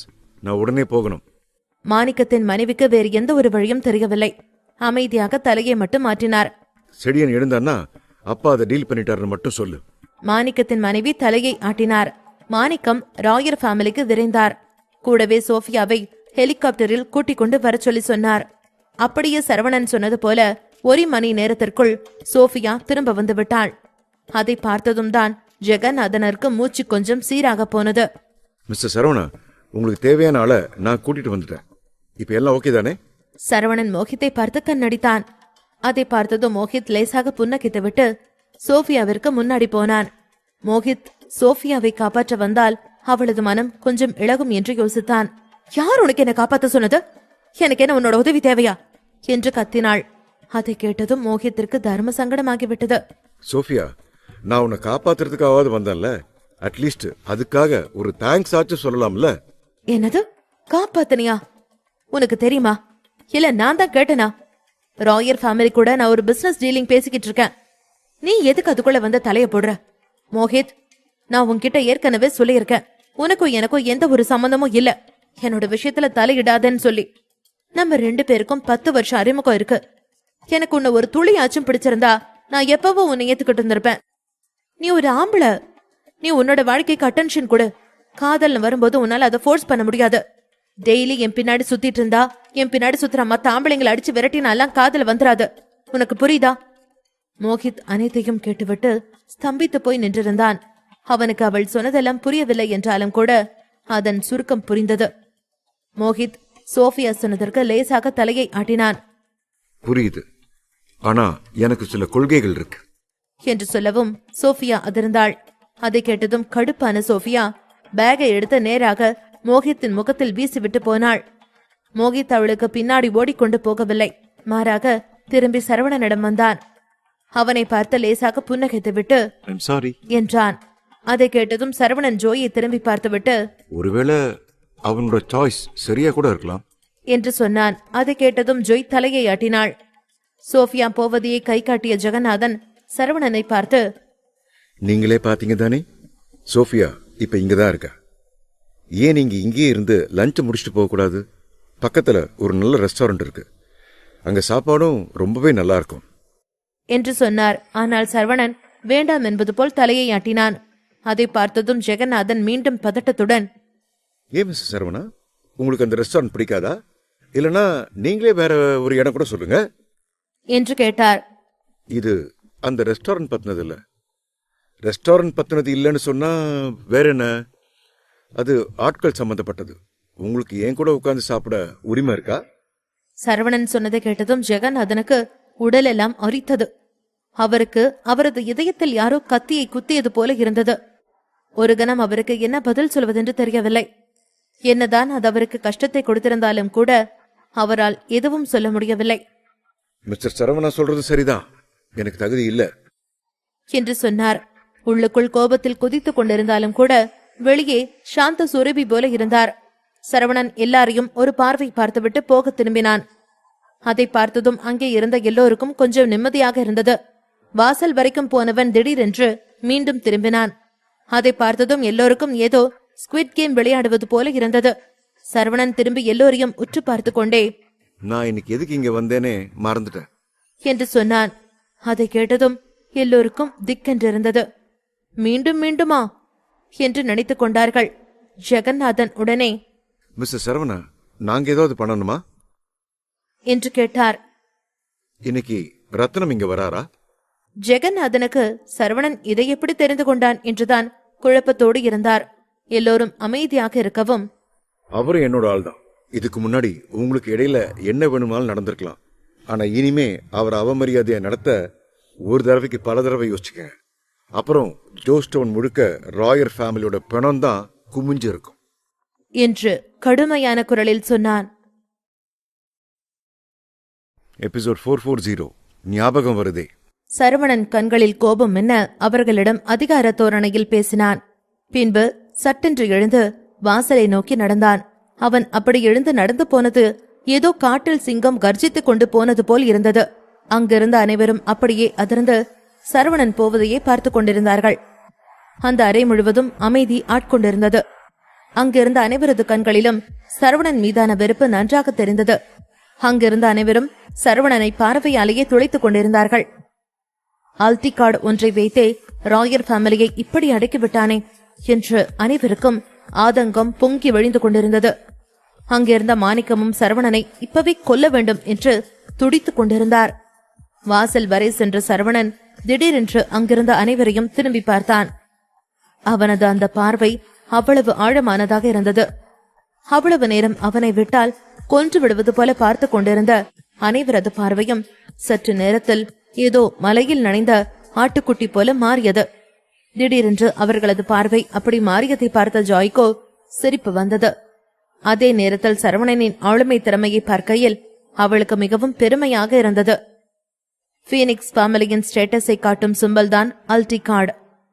பீனிக்ஸ் ஃபேமிலி எந்த ஏரியாவில் வேண்டுமானாலும் ஆர்மி போர்ஸை பயன்படுத்திக் கொள்ளலாம். அவர்கள் நினைத்தால் அவர்களுக்கு சப்போர்ட் செய்ய வானை துளைக்கும் வில்களையும் 10,000 குதிரைப்படைகளையும் சோல்ஜர்ஸ்களையும் தங்கள் பாதுகாப்பிற்காக வரவைக்க முடியும். அந்த அளவுக்கு பீனிக்ஸ் ஃபேமிலிக்கு பவர் இருந்தது. அந்த பவரை காட்டும் சிம்பல் தான் இந்த ஆல்டி கார்டு. சரவணன் கையில் இருக்கும் அந்த ஆல்டி கார்டு ஒரு அரசன் கையில் இருக்கும் செங்கோல் போன்றது. ஒரு அரசனின் வழியில் யார் வந்தாலும் எப்படி அவர்களது தலை துண்டிக்கப்படுமோ அதே போல்தான் சரவணன் பாதையில் யார் வந்தாலும் அவர்களுக்கும் அதே தண்டனை கொடுக்கப்படும். அந்த அளவுக்கு அந்த ஆல்டி கார்டுக்கு பவர் இருந்தது. சரவணனின் இந்த ஆட்டிடியூடுக்கு காரணம் அந்த கார்டுதான் என்று ஜாய் நினைத்திருந்தாள்.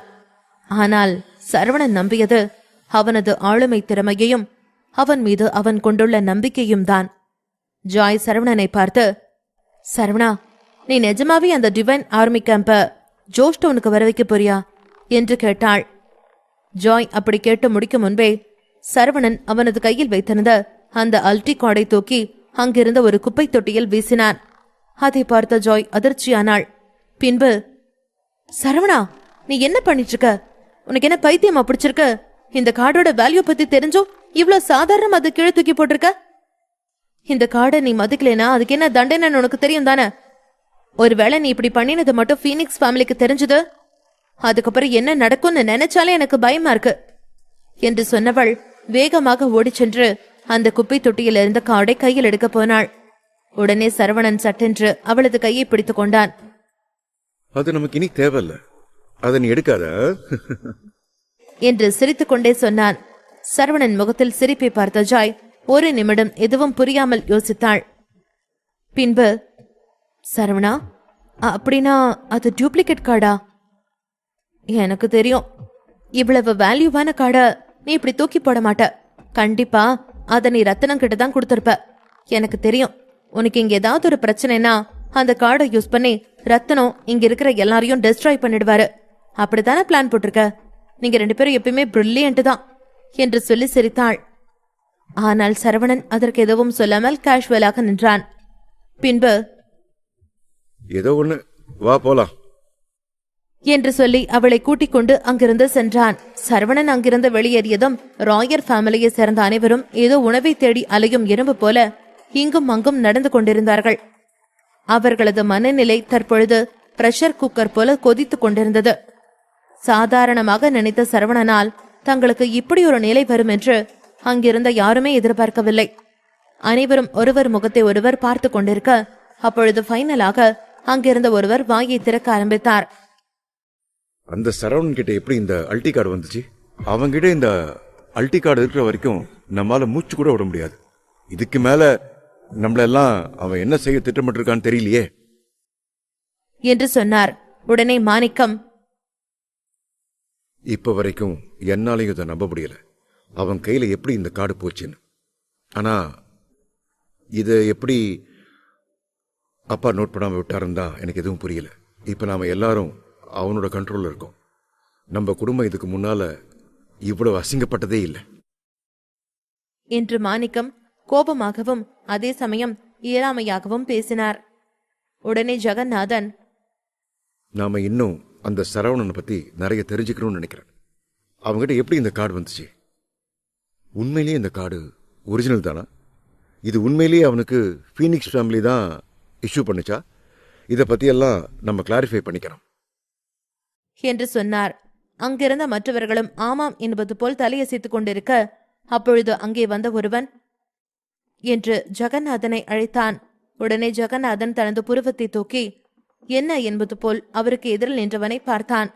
உடனே அவன், பாஸ் இதை பாருங்க என்று சொல்லி அவனது கையில் வைத்திருந்த ஒரு பொருளை அவசரமாக ஜெகநாதனிடம் கொடுத்தான். அதை வாங்கி பார்த்த ஜெகநாதன் ஒரு நிமிடம் அப்படியே அதிர்ந்து போனார். இது இது அந்த சரவணன் கையில இருந்த அல்டி கார்டு தானே? இது எப்படி உன் கைக்கு வந்துச்சு? இத எங்கிருந்து நீ எடுத்த? என்று ஜெகநாதன் எதிரில் நின்றிருந்தவரிடம் கேட்டார். உடனே அவன், சார் இது அங்க இருந்த டஸ்ட்பின்ல கிடைச்சது. இதை பார்க்கும்போதே ஏதோ முக்கியமான ஒரு பொருள் மாதிரி தெரிஞ்சது, அதனாலதான் உங்ககிட்ட எடுத்துட்டு வந்தேன் என்று சொன்னான். சரி நீ போ, நான் பாத்துக்கிறேன் என்று சொல்லி அவனை அங்கிருந்து அனுப்பியவர் பின்பு மாணிக்கத்திடம் அதை கொடுத்தார். அதை வாங்கி பார்த்த மாணிக்கம் சத்தமாக வாய் விட்டு சிரித்தார். அவனுக்கு எவ்வளவு தைரியம் இருந்தா நம்மளெல்லாம் ஏமாத்திட்டு போயிருப்பான். அதானே பார்த்தேன். அவன மாதிரி ஆள்கிட்ட எப்படி இந்த மாதிரி ஒரு கார்டு வரும்? நம்ம எல்லாரையும் முட்டாளாக்கிட்டு போயிட்டான். நாமளும் அவனை நம்பி ஏமாந்துட்டோம்.